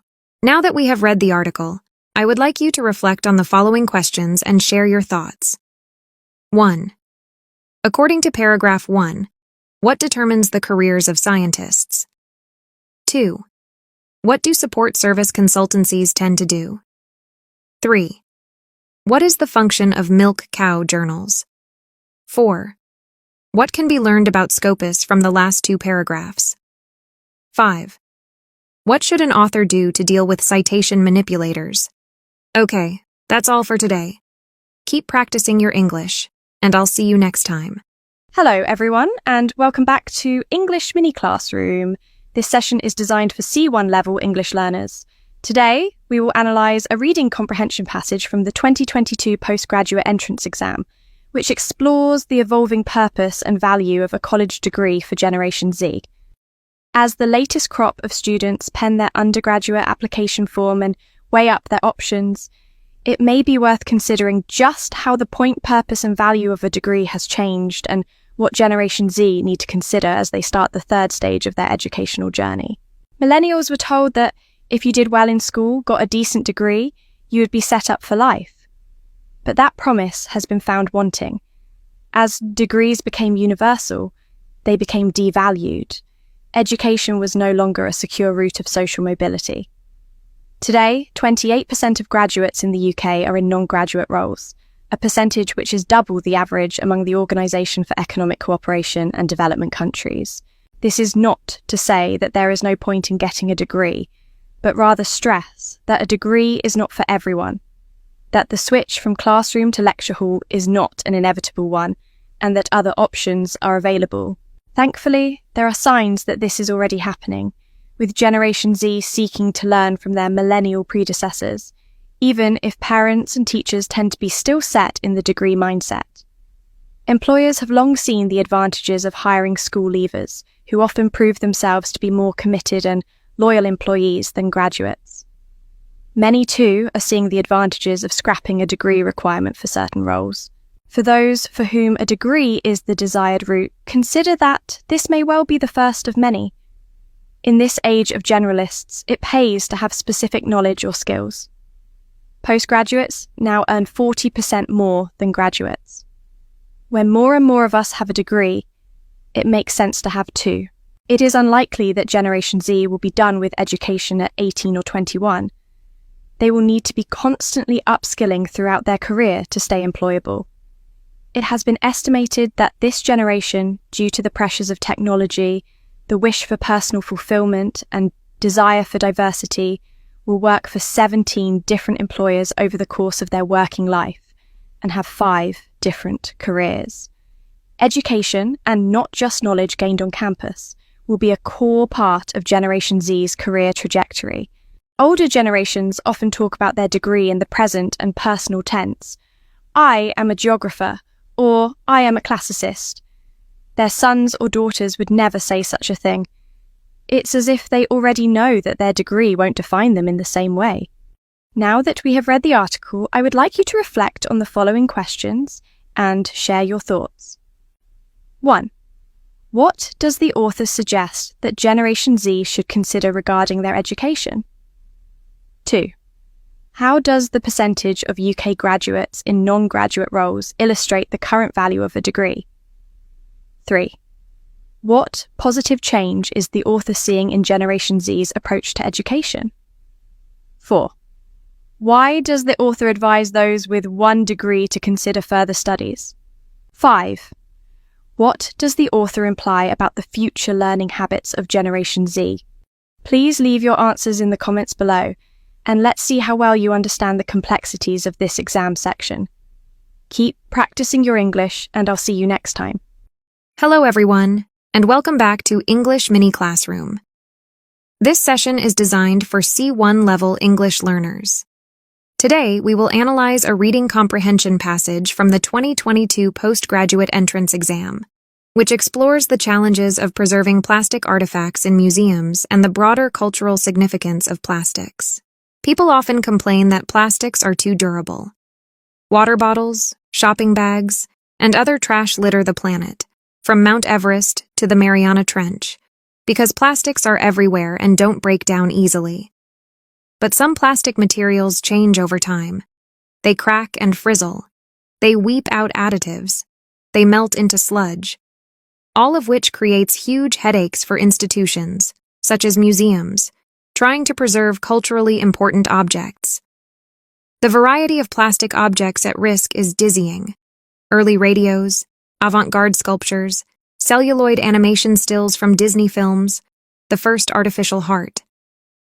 Certain artifacts are especially vulnerable because some pioneers in plastic art didn't always know how to mix ingredients properly, says Thea van Oosten, a polymer chemist who, until retiring a few years ago, worked for decades at the Cultural Heritage Agency of the Netherlands. It's like baking a cake. If you don't have exact amounts, it goes wrong, she says. The object you make is already a time bomb. And sometimes, it's not the artist's fault. In the 1960s, the Italian artist Piero Gilardi began to create hundreds of bright, colorful foam pieces. Those pieces included small beds of roses and other items, as well as a few dozen nature carpets, large rectangles decorated with foam pumpkins, cabbages, and watermelons. He wanted viewers to walk around on the carpets, which meant they had to be durable. Unfortunately, the polyurethane foam he used is inherently unstable. It's especially vulnerable to light damage, and by the mid-1990s, Gilardi's pumpkins, roses, and other figures were splitting and crumbling. Museums locked some of them away in the dark, so Van Oosten and colleagues worked to preserve Gilardi's sculptures. They infused some with stabilizing and consolidating chemicals. Van Oosten calls those chemicals sunscreens because their goal was to prevent further light damage and rebuild worn polymer fibers. She is proud that several sculptures have even gone on display again, albeit sometimes beneath protective cases. Despite success stories like Van Oosten's, preservation of plastics will likely get harder. Old objects continue to deteriorate. Worse, biodegradable plastics, designed to disintegrate, are increasingly common, and more is at stake here than individual objects. Joana Lia Ferreira, an assistant professor of conservation and restoration at the Nova School of Science and Technology, notes that archaeologists first defined the great material ages of human history, Stone Age, Iron Age, and so on, after examining artifacts in museums. We now live in an age of plastic, she says, and what we decide to collect today, what we decide to preserve, will have a strong impact on how in the future we'll be seen. Now that we have read the article, I would like you to reflect on the following questions and share your thoughts. 1. According to paragraph 1, what difficulties do museums face regarding plastic items? 2. What does Van Oosten believe about certain plastic objects? 3. Why did museums stop exhibiting some of Gilardi's artworks? 4. What is the author's perspective on the preservation of plastics? 5. In Ferreira's opinion, why is the preservation of plastic artifacts significant? Okay, that's all for today. Keep practicing your English and I'll see you next time. Hello everyone, and welcome back to English Mini Classroom. This session is designed for C1 level English learners. Today, we will analyze a reading comprehension passage from the 2022 postgraduate entrance exam, which explores the concept of plant consciousness and the scientific debate surrounding it. The idea that plants have some degree of consciousness first took root in the early 2000s. The term plant neurobiology was coined around the notion that some aspects of plant behavior could be compared to intelligence in animals. Though plants lack brains, the firing of electrical signals in their stems and leaves nonetheless triggered responses that hinted at consciousness, researchers previously reported. But such an idea is untrue, according to a New Opinion article. Plant biology is complex and fascinating, but it differs so greatly from that of animals that so-called evidence of plants' intelligence is inconclusive, the authors wrote. Beginning in 2006, some scientists have argued that plants possess neuron-like cells that interact with hormones and neurotransmitters, forming a plant nervous system analogous to that in animals, said lead study author Lincoln Tays. They even claimed that plants have brain-like command centers at their root tips. This perspective makes sense if you simplify the workings of a complex brain, reducing it to an array of electrical pulses. Cells in plants also communicate through electrical signals. However, the signaling in a plant is only superficially similar to the firing in a complex animal brain, which is more than a mass of cells that communicate by electricity, Tais said. For consciousness to evolve, a brain with a level of complexity and capacity is required, he added. Since plants don't have nervous systems, the chances that they have consciousness are effectively zero.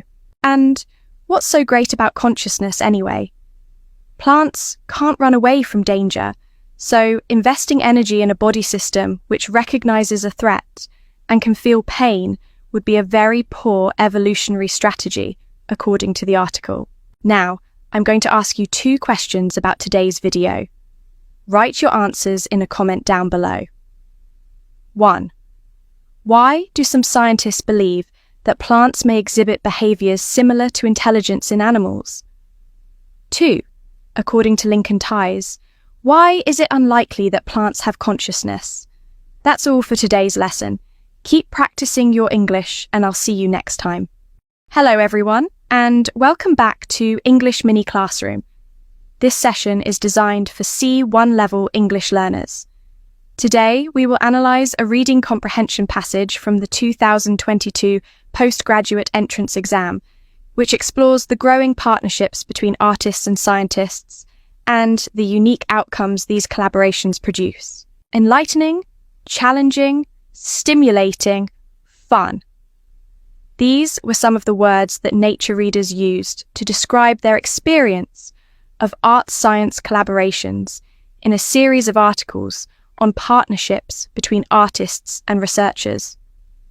Nearly 40% of the roughly 350 people who responded to an accompanying poll said they had collaborated with artists, and almost all said they would consider doing so in future. Such an encouraging result is not surprising. Scientists are increasingly seeking out visual artists to help them communicate their work to new audiences. Artists help scientists reach a broader audience and make emotional connections that enhance learning, one respondent said. One example of how artists and scientists have together rocked the scenes came last month when the Sydney Symphony Orchestra performed a reworked version of Antonio Vivaldi's The Four Seasons. They reimagined the 300-year-old score by injecting the latest climate prediction data for each season, provided by Monash University's Climate Change Communication Research Hub. The performance was a creative call to action ahead of November's United Nations Climate Change Conference in Glasgow, UK. But a genuine partnership must be a two-way street. Fewer artists than scientists responded to the Nature poll. However, several respondents noted that artists do not simply assist scientists with their communication requirements, nor should their work be considered only as an object of study. The alliances are most valuable when scientists and artists have a shared stake in a project, are able to jointly design it, and can critique each other's work. Such an approach can both prompt new research as well as result in powerful art. More than half a century ago, the Massachusetts Institute of Technology opened its Center for Advanced Visual Studies to explore the role of technology in culture. The founders deliberately focused their projects around light, hence the visual studies in the name. Light was something that both artists and scientists had an interest in, and therefore could form the basis of collaboration. As science and technology progressed and divided into more sub-disciplines, the Center was simultaneously looking to a time when leading researchers could also be artists, writers, and poets, and vice versa. Nature's poll findings suggest that this trend is as strong as ever. But to make a collaboration work, both sides need to invest time and embrace surprise and challenge. The reach of art-science tie-ups needs to go beyond the necessary purpose of research communication, and participants must not fall into the trap of stereotyping each other. Artists and scientists alike are immersed in discovery and invention, and challenge and critique are core to both too. Now that we have read the article, I would like you to reflect on the following questions and share your thoughts. 1. How have art-science collaborations been received according to the article? 2. Why was the reworked version of the Four Seasons mentioned, and what does it demonstrate? 3. What concerns do some artists have about their role in art-science partnerships? 4. What is said about the role and significance of the Center for Advanced Visual Studies? 5. According to the author, what is necessary for successful art-science collaborations? That's all for today's lesson. Keep practicing your English, and I'll see you next time. Hello, everyone. Welcome back to the second part of our series on challenges in modern life.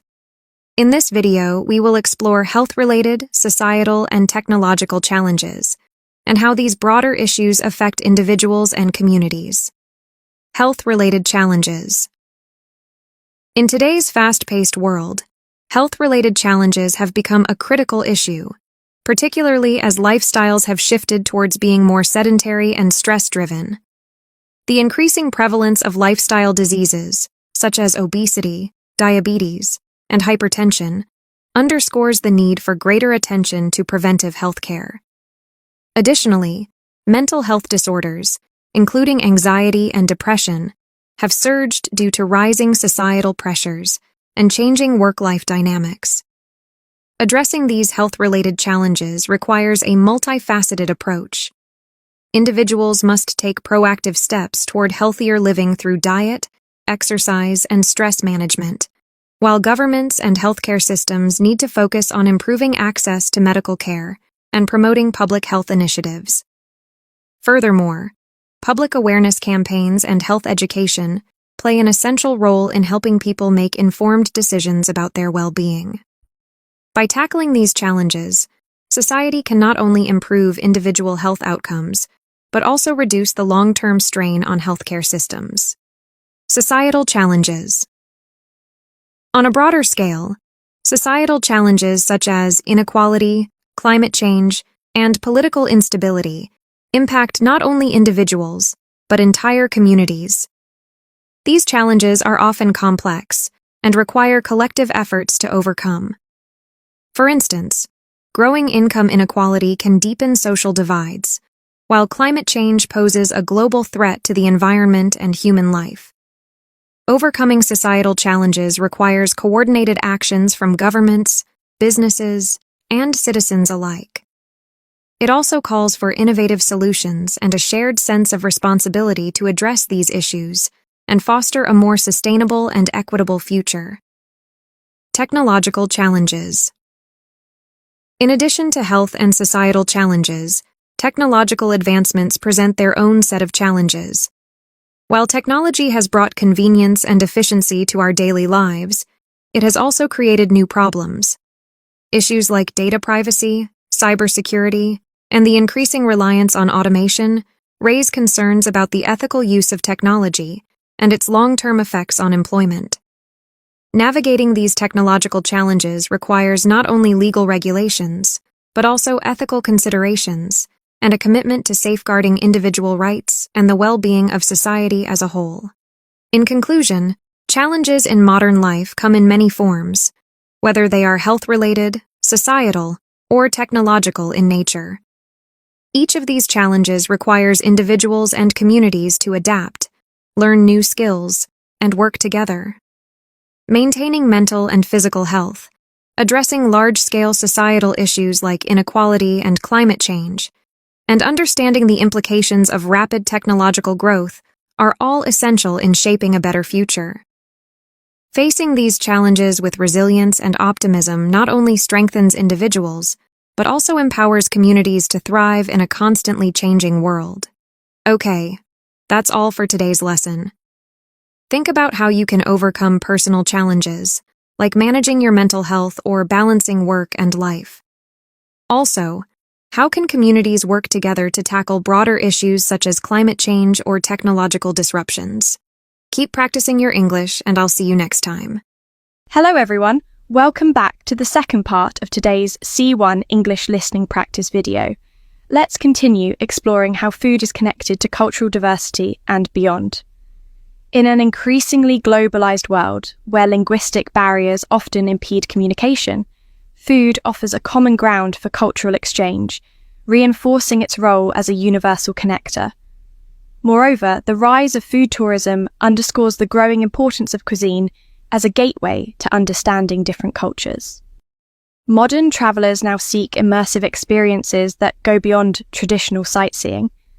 The local food scene offers a lens through which tourists can explore the subtleties of a region's culture, history, and way of life. Experiencing local cuisine provides more than just gastronomic pleasure. It offers insight into the cultural, historical, and social fabric of a region, thereby deepening the travel experience and promoting cultural appreciation. In today's interconnected world, the food industry plays a crucial role in disseminating culinary diversity on a global scale. The availability of international ingredients in local markets and the rise of global food chains have made it easier than ever for individuals to access diverse culinary experiences. However, this globalization of food also raises concerns regarding cultural homogenization, where local food traditions may be overshadowed by international brands and processed foods. Despite these challenges, the exchange of culinary traditions continues to enrich our global food landscape, reflecting both the interconnectedness and the tensions within our globalized society. As society advances, the preservation of culinary heritage becomes increasingly critical. The dominance of fast food and industrialized food production threatens to erode traditional culinary practices that are vital to cultural identity. Therefore, efforts to preserve these traditions through food festivals, culinary schools, and the dedication of home cooks are essential in safeguarding the rich diversity of global cuisine. These efforts not only protect cultural heritage, but also resist the forces of cultural homogenization that often accompany globalization. Additionally, food plays a significant role in promoting social integration. In multicultural societies, communal meals, potlucks, and food festivals serve as platforms for dialogue and interaction, allowing individuals from different backgrounds to share their cultural heritage and break down social barriers. By participating in these communal food experiences, people forge connections and cultivate mutual understanding, ultimately contributing to the formation of more inclusive and cohesive communities. In conclusion, food is much more than a basic necessity for survival. It is a powerful symbol of cultural diversity, a bridge between people, and a reflection of the shared human experience. It transcends language barriers, unites individuals through shared experiences, and offers a window into the rich cultural tapestry of our world. By embracing and celebrating the diversity of culinary traditions, we not only savor extraordinary flavors, but also contribute to building a more inclusive and harmonious global community. Food, in essence, is a celebration of our collective humanity. As you reflect on the role food plays in shaping our global society, think about how it connects you to your own cultural heritage and to the world around you. Okay, that's all for today's lesson. Keep practicing your English and I'll see you next time. Hello everyone. Welcome to this C1 English listening practice video. Today we are going to talk about challenges in modern life. This video will be divided into two parts, and in the first part we will focus on personal, academic, and work-related challenges. Challenges are a natural part of life, and they come in many forms.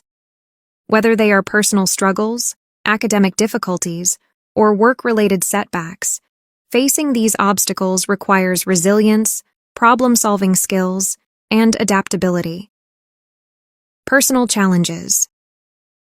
At an individual level, personal challenges are often related to emotional and psychological struggles.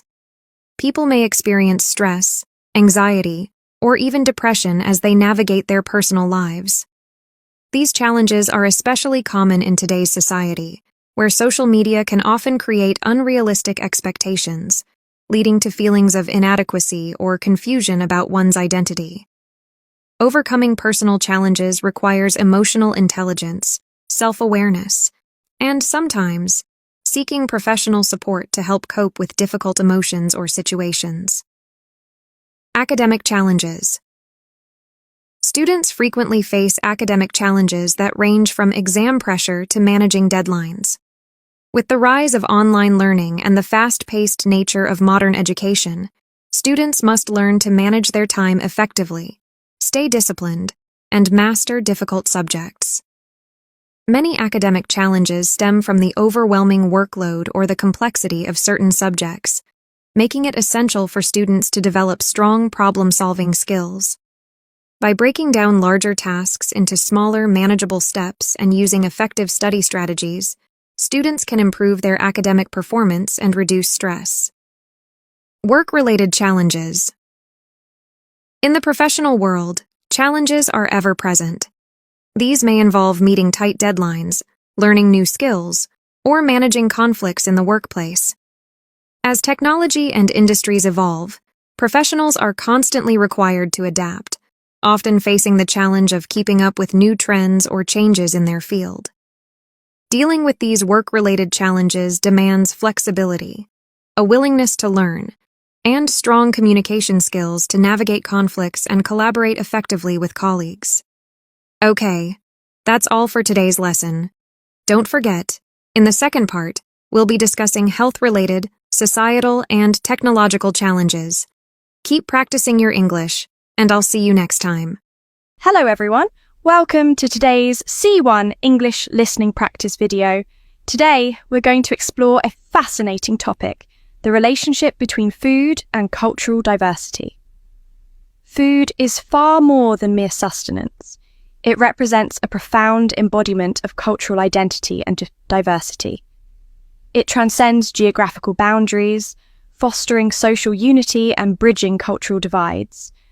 The world is an intricate mosaic of cultures, each defined in part by its culinary traditions. The blending of these traditions has resulted in an invaluable global gastronomic heritage. In this article, we will critically examine the complex relationship between food and cultural diversity and its role in shaping our globalized world. Food functions as a potent symbol of cultural identity, deeply embedded in centuries-old traditions, rituals, and histories. Every culture has its unique culinary legacy, meticulously preserved and passed down through generations. Whether it's the robust, spice-laden dishes from India or the refined simplicity of Japanese sushi, these culinary practices reflect not only regional flavors, but also a rich cultural heritage. In this context, food serves not only as a source of nourishment, but as a tangible link to one's ancestral roots, playing a pivotal role in the preservation of cultural identity. One of the most fascinating aspects of food and cultural diversity lies in the phenomenon of culinary fusion, which occurs when cultures intersect and exchange culinary traditions. This exchange often leads to innovative and exciting hybrid dishes that marry ingredients and techniques from diverse regions. The cultural exchange through food is not just a superficial mixing of flavors, but a deeper fusion that reflects historical, social, and economic influences. For instance, the fusion of Mexican and Korean cuisines, exemplified by Korean barbecue tacos, represents more than just a tasty combination. It is a reflection of globalization, immigration, and cultural adaptation. These culinary fusions illustrate how food serves as a medium through which cultures interact, evolve, and coexist. Food also acts as a universal language, transcending verbal communication and offering a means for cross-cultural understanding. Sharing a meal with someone from a different cultural background facilitates a profound exchange of values, beliefs, and traditions. In this way, food not only nourishes the body, but also nourishes social relationships by fostering empathy, respect, and mutual understanding. Okay, that's all for the first part of today's lesson. Don't forget to watch part 2, where we'll continue exploring this fascinating topic. Keep practicing your English, and I'll see you next time. Hello everyone. Welcome to this C1 English listening practice video. Today we are going to talk about the importance of theoretical research. Theoretical research is often perceived as abstract and disconnected from practical applications, but its significance cannot be overstated. In the realm of academic and scientific progress, theory serves as the foundation upon which all practical advancements are built. It not only helps us understand the underlying principles of various phenomena, but also guides us toward innovative solutions for real-world problems. One of the core contributions of theoretical research is its ability to provide a framework for understanding. Whether we are discussing physics, biology, or economics, theories offer models that explain how systems function. For instance, Einstein's theory of relativity revolutionized our understanding of space and time, influencing not only science, but also modern technology, such as GPS systems. Without the theoretical groundwork, such innovations would not have been possible. Furthermore, theoretical research plays a crucial role in fostering innovative thinking. By continuously proposing new hypotheses and challenging existing theories, researchers can open new fields of study. This kind of creative thinking not only drives progress in the scientific community, but also inspires other fields, such as technology development and product design. Theoretical research creates a space for open exploration, enabling researchers to freely conceive and experiment, paving the way for future discoveries and breakthroughs. Another essential aspect of theoretical research is its profound impact on education. Theories are not just tools for researchers, they are also an integral part of educational systems. By learning and understanding theories, students develop critical thinking and problem-solving skills. These skills are not only applicable to academic research, but also positively influence individual career development and social life. Therefore, the broad application of theoretical research is also reflected in its role in nurturing the next generation of talent, ensuring they are equipped to face complex challenges. Theoretical research does not exist in isolation. It interacts dynamically with empirical research, where hypotheses derived from theories are tested and refined. This cyclical process ensures that theories remain relevant and accurate, providing a robust framework for practical application. The synergy between theory and practice is what ultimately drives technological and scientific advancement. In conclusion, theoretical research is the intellectual bedrock of scientific inquiry. While it may not always lead to immediate practical applications, its long-term value is undeniable. It shapes our understanding of the world, guides future innovations, and provides the tools for solving complex problems. As such, investing in theoretical research is crucial for sustainable progress across all fields of human endeavor. Now, I'm going to ask you 2 questions about today's article. Write your answers in a comment down below. 1. How does theoretical research contribute to fostering innovative thinking? 2. Why is theoretical research important for education? Okay, that's all for today's lesson. Keep practicing your English, and I'll see you next time. Welcome back to part 2 of our C1 English listening practice video. In the last video, we discussed the value of continuous learning and how to identify high return on investment educational opportunities in China's job market. Now, let's dive deeper into how you can make the most out of your educational investment and overcome common challenges along the way. To maximize the return on your educational investment, it's important to set clear, measurable goals. For example, you might set a goal to increase your salary by 15% within 2 years of completing a data science certification. Once you've established your goals, create a study schedule that allows you to allocate dedicated time for learning. In China's fast-paced work environment, time management is crucial. Techniques like the Pomodoro method can help you balance work, study, and personal life efficiently. Applying your newly acquired knowledge is equally important. Look for opportunities to implement your skills in your current job or through volunteer work. In China's rapidly growing industries, hands-on experience and practical application are highly valued by employers. Of course, investing in education often comes with challenges, particularly in terms of time and financial constraints. Fortunately, many universities and companies in China now offer scholarships, grants, and employer-sponsored programs to ease the financial burden. More and more Chinese employers are encouraging employees to further their education, even offering financial assistance. If the cost of education is a concern for you, consider exploring these options. While the immediate cost of education might seem daunting, the long-term benefits far outweigh the initial investment. In China's ever-evolving economy, new opportunities and industries are emerging every day. Through continuous learning, you can open the door to new career paths and exciting possibilities. The knowledge and skills you gain will not only help you increase your earning potential, but also enable you to pursue a fulfilling career that aligns with your passions and values. Thank you again for joining this lesson with English Mini Classroom. Remember, investing in your education is not just about earning more money. It's about finding a career that brings you satisfaction and growth. If you have any questions, feel free to leave them in the comments, and I'll see you in the next lesson. Hello everyone, welcome to this C1 English listening practice video. Today, we are going to talk about sustainability and climate change. These are challenges that affect our planet and also impact the way we live and our future generations. In today's episode, we'll expand your English vocabulary, discuss some advanced expressions, and help you practice your listening skills while exploring solutions to these global problems. Let's start by defining sustainability. Sustainability refers to the ability to maintain or support a process continuously over time without depleting the natural resources required for that process.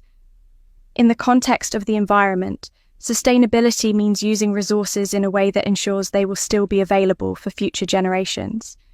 It's about balancing economic growth, social well-being, and environmental protection. Now, let's take a closer look at some key terms related to sustainability and climate change. The first is carbon footprint. This refers to the total amount of greenhouse gases, particularly carbon dioxide, that are emitted directly or indirectly by human activities. For example, driving a car, using electricity, and even the production of goods all contribute to our carbon footprint. Another important term is renewable energy. Renewable energy comes from natural sources that can be replenished, such as wind, solar, and hydroelectric power. Unlike fossil fuels, which are finite, renewable energy sources can be used indefinitely without depleting the Earth's resources. We also have the term greenhouse gases. These are gases like carbon dioxide and methane that trap heat in the atmosphere and contribute to global warming. Human activities such as deforestation and burning fossil fuels increase the concentration of these gases in the atmosphere, intensifying the greenhouse effect. Speaking of deforestation, it refers to the large-scale removal of forests, often to clear land for agriculture or urban development. This practice not only reduces the Earth's capacity to absorb carbon dioxide, but also destroys habitats and leads to a loss of biodiversity. Biodiversity refers to the variety of plant and animal life in a particular habitat or ecosystem.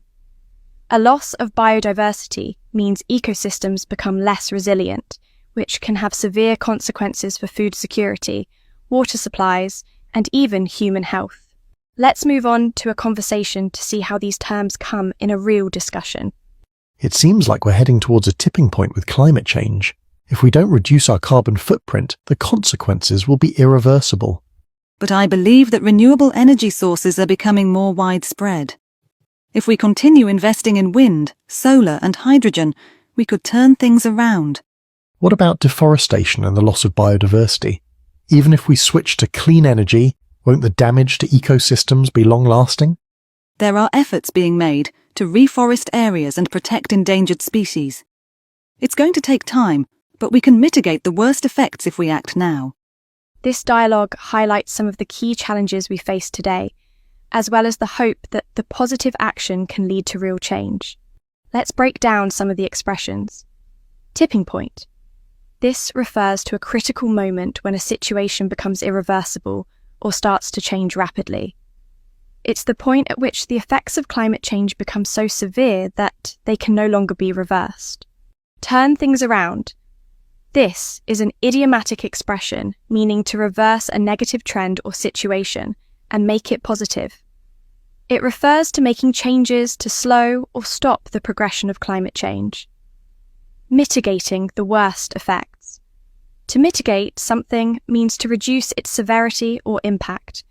She is optimistic that although climate change will still have negative consequences, we can lessen its most harmful effects through concerted efforts. Now, let's move on to a short exercise. I'll ask you a few questions based on the conversation. You can pause the video to think about your answers. Ready? 1. What renewable energy sources did she mention? 2. How does he feel about deforestation? 3. What is her opinion on the future of sustainability? Okay, that's all for today's lesson. Take a moment to think about your answers. Keep practicing your English, and I'll see you next time. Hello, everyone. Welcome to today's C1 English listening practice video. In China's rapidly evolving job market, investing in education is one of the most effective ways to enhance your earning potential and secure a prosperous future. As an English learner, you've already shown a commitment to personal growth. Today, we'll explore why continuous learning is so valuable and how to identify educational opportunities that offer a high return on investment. In this era of rapid technological advancement, global competition is reshaping industries at an unprecedented pace. As a result, lifelong learning has become more important than ever. By continuously upgrading your skills and knowledge, you position yourself as an invaluable asset in the job market. This is especially true in China, where industries such as artificial intelligence, fintech, and engineering are in high demand for professionals who prioritize learning and skill development. According to recent studies, individuals with advanced degrees or specialized certifications earn, on average, 20 to 30% more than those with only basic qualifications. This significant difference in earning potential highlights why investing in education can be a financially rewarding decision. To gain a high return on your educational investment, it's essential to focus on options that offer measurable benefits. You can start by researching industry trends to identify the most in-demand skills, especially in fast-growing sectors in China such as the internet and technology industries. If you are currently employed, it's also a good idea to discuss educational pursuits with your supervisor, as many companies in China now offer tuition reimbursement for courses aligned with business needs. Additionally, reviewing job postings in your field can help you determine the most sought-after qualifications and certifications. When it comes to educational investments, traditional degree programs are a strong option. Although they require more time and financial commitment, advanced degrees can significantly increase your earning potential in fields such as business, engineering, and healthcare. However, professional certifications and online courses are also excellent ways to quickly boost your marketability. Many Chinese companies and organizations now recognize certifications like the Project Management Professional for Project Management or the Chartered Financial Analyst for Finance, which can enhance your credibility and competitiveness in the job market. That's all for part 1 of today's lesson. Thank you for watching. In the next video, we'll continue discussing how to maximize your educational investment and tackle common challenges.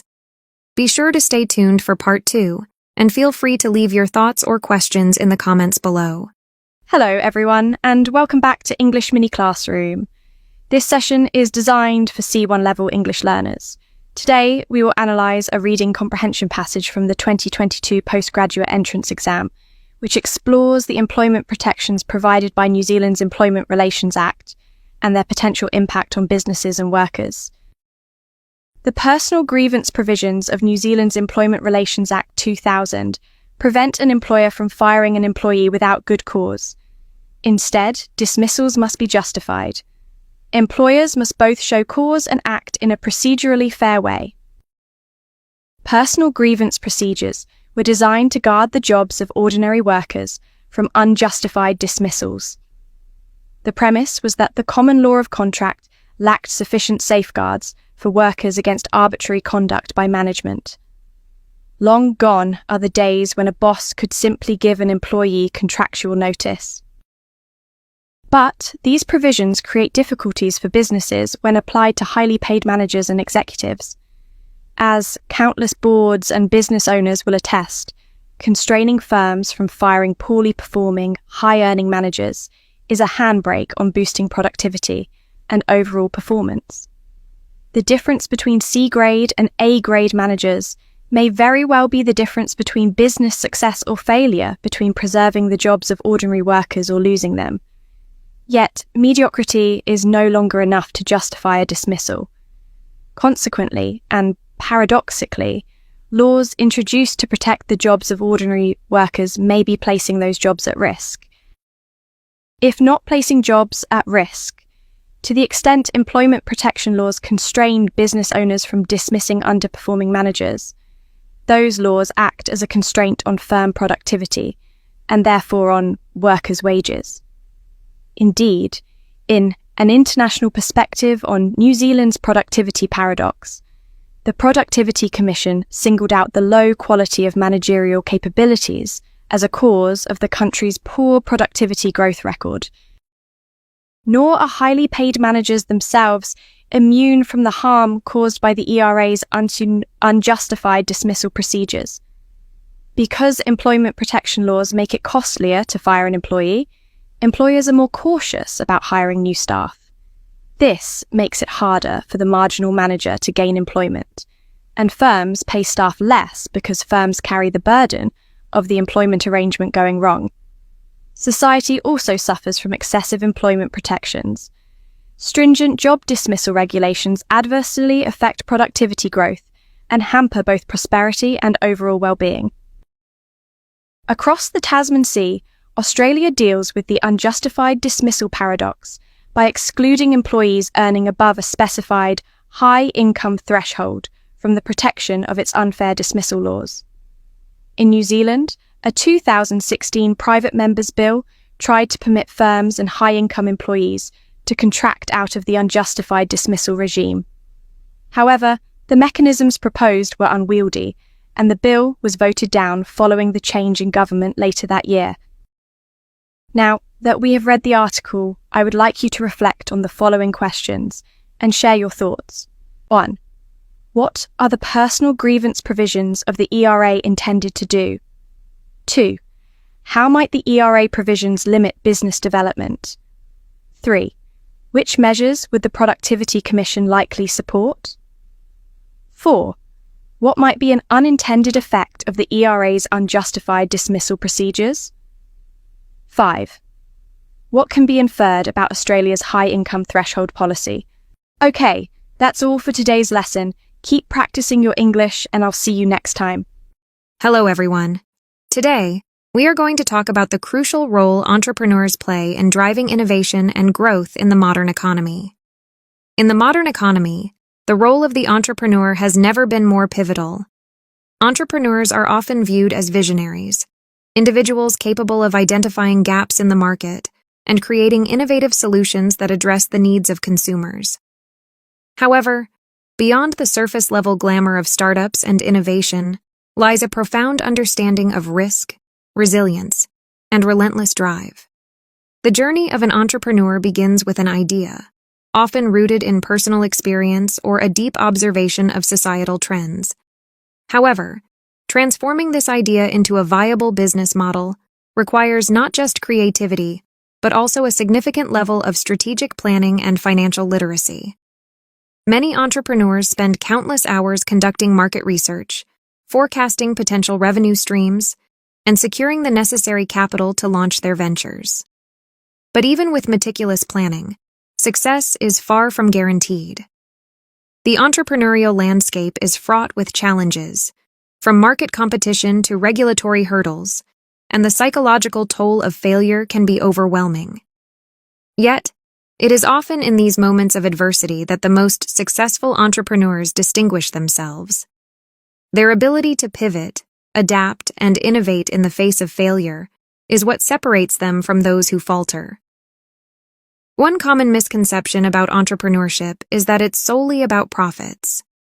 While financial success is certainly a metric of achievement, many entrepreneurs are driven by a deeper purpose.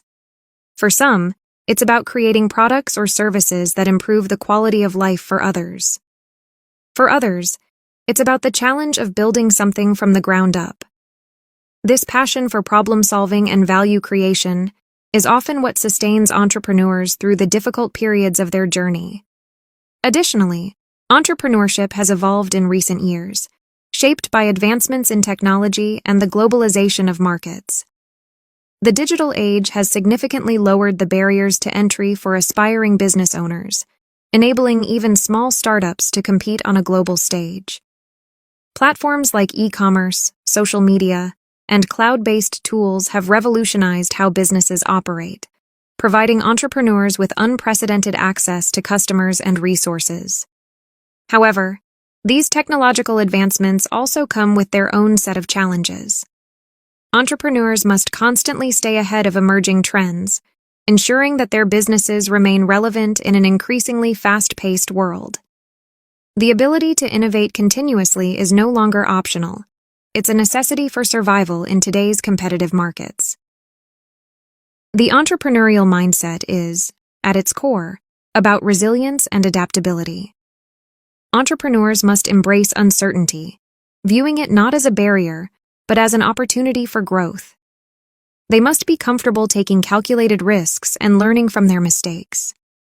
It is this mentality that propels them forward, even when the odds seem insurmountable. In conclusion, entrepreneurship is not for the faint of heart. It requires a unique blend of creativity, strategic thinking, and tenacity. But for those who are willing to embark on this challenging path, the rewards, both personal and financial, can be extraordinary.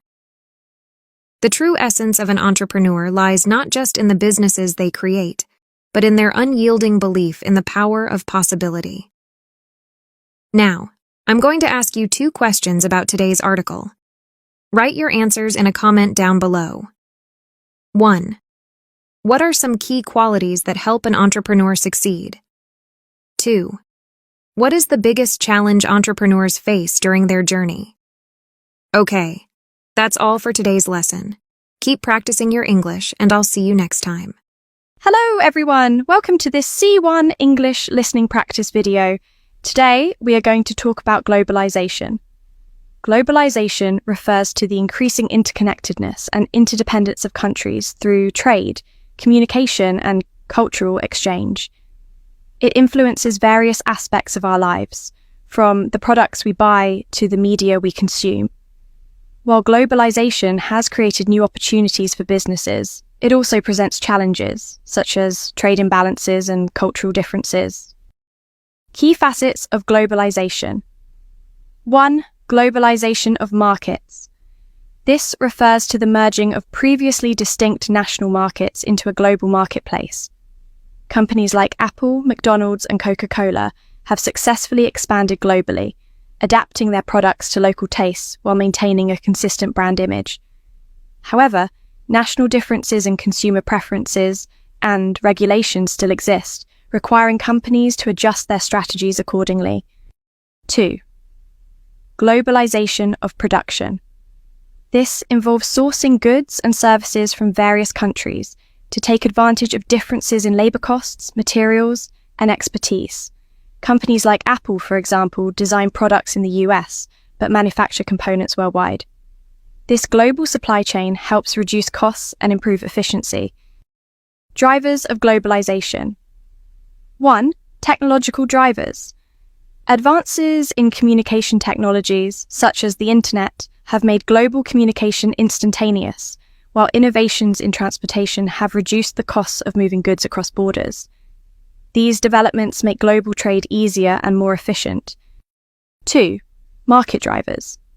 As domestic markets become saturated, companies expand internationally to find new customers and increase revenue.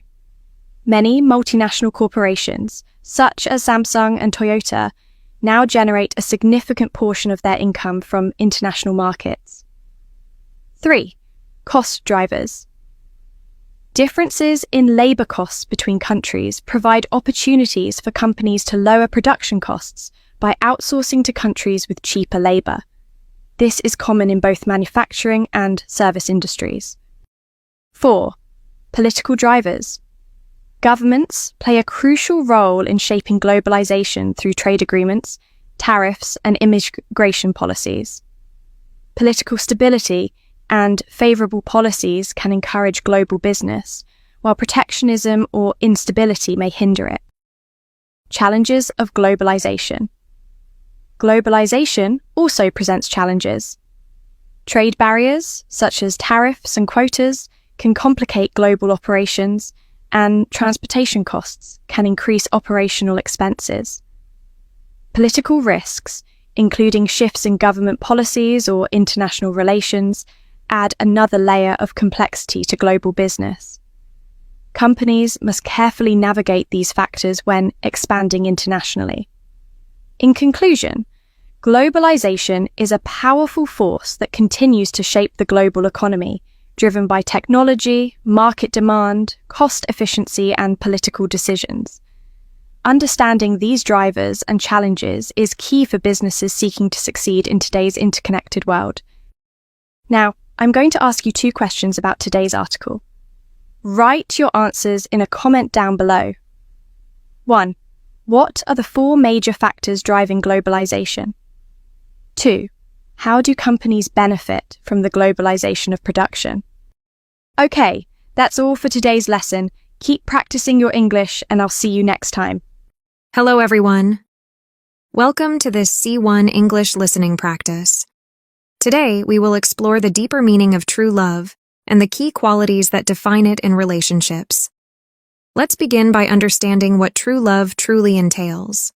True love is a profound and enduring emotional bond that transcends the ordinary feelings of affection or attraction.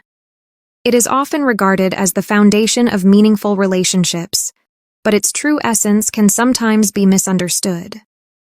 True love is not merely about fleeting emotions or temporary excitement. Rather, it is about a deep, lasting commitment to the well-being and happiness of another person. One of the defining characteristics of true love is unconditional support. When 2 people are truly in love, they stand by each other through both the highs and lows of life. This support is not dependent on circumstances or personal gain, but rather on a genuine desire to see the other person flourish. For example, when faced with difficult times, partners in a loving relationship do not simply abandon one another. Instead, they offer encouragement and comfort. In addition to support, true love is characterized by mutual respect. Respect in a relationship is crucial for maintaining a healthy and balanced dynamic. Each partner must recognize the other's individuality, values, and boundaries. True love allows for personal growth and independence while maintaining a strong emotional connection. Without mutual respect, a relationship may quickly deteriorate into misunderstandings or conflicts. Another key element of true love is selflessness. In a truly loving relationship, both individuals prioritize the needs and desires of the other person over their own. This does not mean that they neglect their own needs, but rather that they are willing to make sacrifices for the sake of their partner's happiness. Acts of kindness, no matter how small, are often the most tangible expressions of love. Whether it's offering a listening ear after a long day or making time to share an important moment, these selfless gestures help to strengthen the bond between partners. Trust is also integral to true love. A relationship built on trust fosters a sense of security and openness. Without trust, love can quickly be overshadowed by doubt and jealousy. In a truly loving relationship, partners feel safe being vulnerable with one another, knowing that their feelings will be respected and valued. It is this sense of security that enables couples to navigate the inevitable challenges of life together. Moreover, true love involves effective communication. Open and honest communication is essential for resolving conflicts, sharing aspirations, and expressing emotions. Couples who communicate effectively are better equipped to address problems before they escalate, leading to a more harmonious and fulfilling relationship. True love also requires patience and forgiveness. No relationship is perfect, and disagreements or misunderstandings are bound to occur. However, true love entails a willingness to forgive and move forward, rather than holding on to past grievances. Patience allows couples to grow together over time, as they learn from their experiences and mistakes. It is important to note that true love is not always easy. It requires effort, dedication, and a willingness to confront difficult emotions. However, the rewards of true love are immeasurable. It brings not only a profound sense of joy and fulfillment, but also a deep connection that can withstand the test of time. In conclusion, true love is far more than a romantic ideal. It is an enduring commitment that involves unconditional support, mutual respect, selflessness, trust, communication, patience, and forgiveness. By embracing these qualities, individuals can cultivate relationships that are not only loving, but also resilient and fulfilling. True love is, ultimately, a journey of growth, understanding, and shared happiness. So, what are the most important characteristics that define true love? And how do trust and communication play a crucial role in maintaining a healthy relationship? Okay, that's all for today's lesson. Keep practicing your English, and I'll see you next time.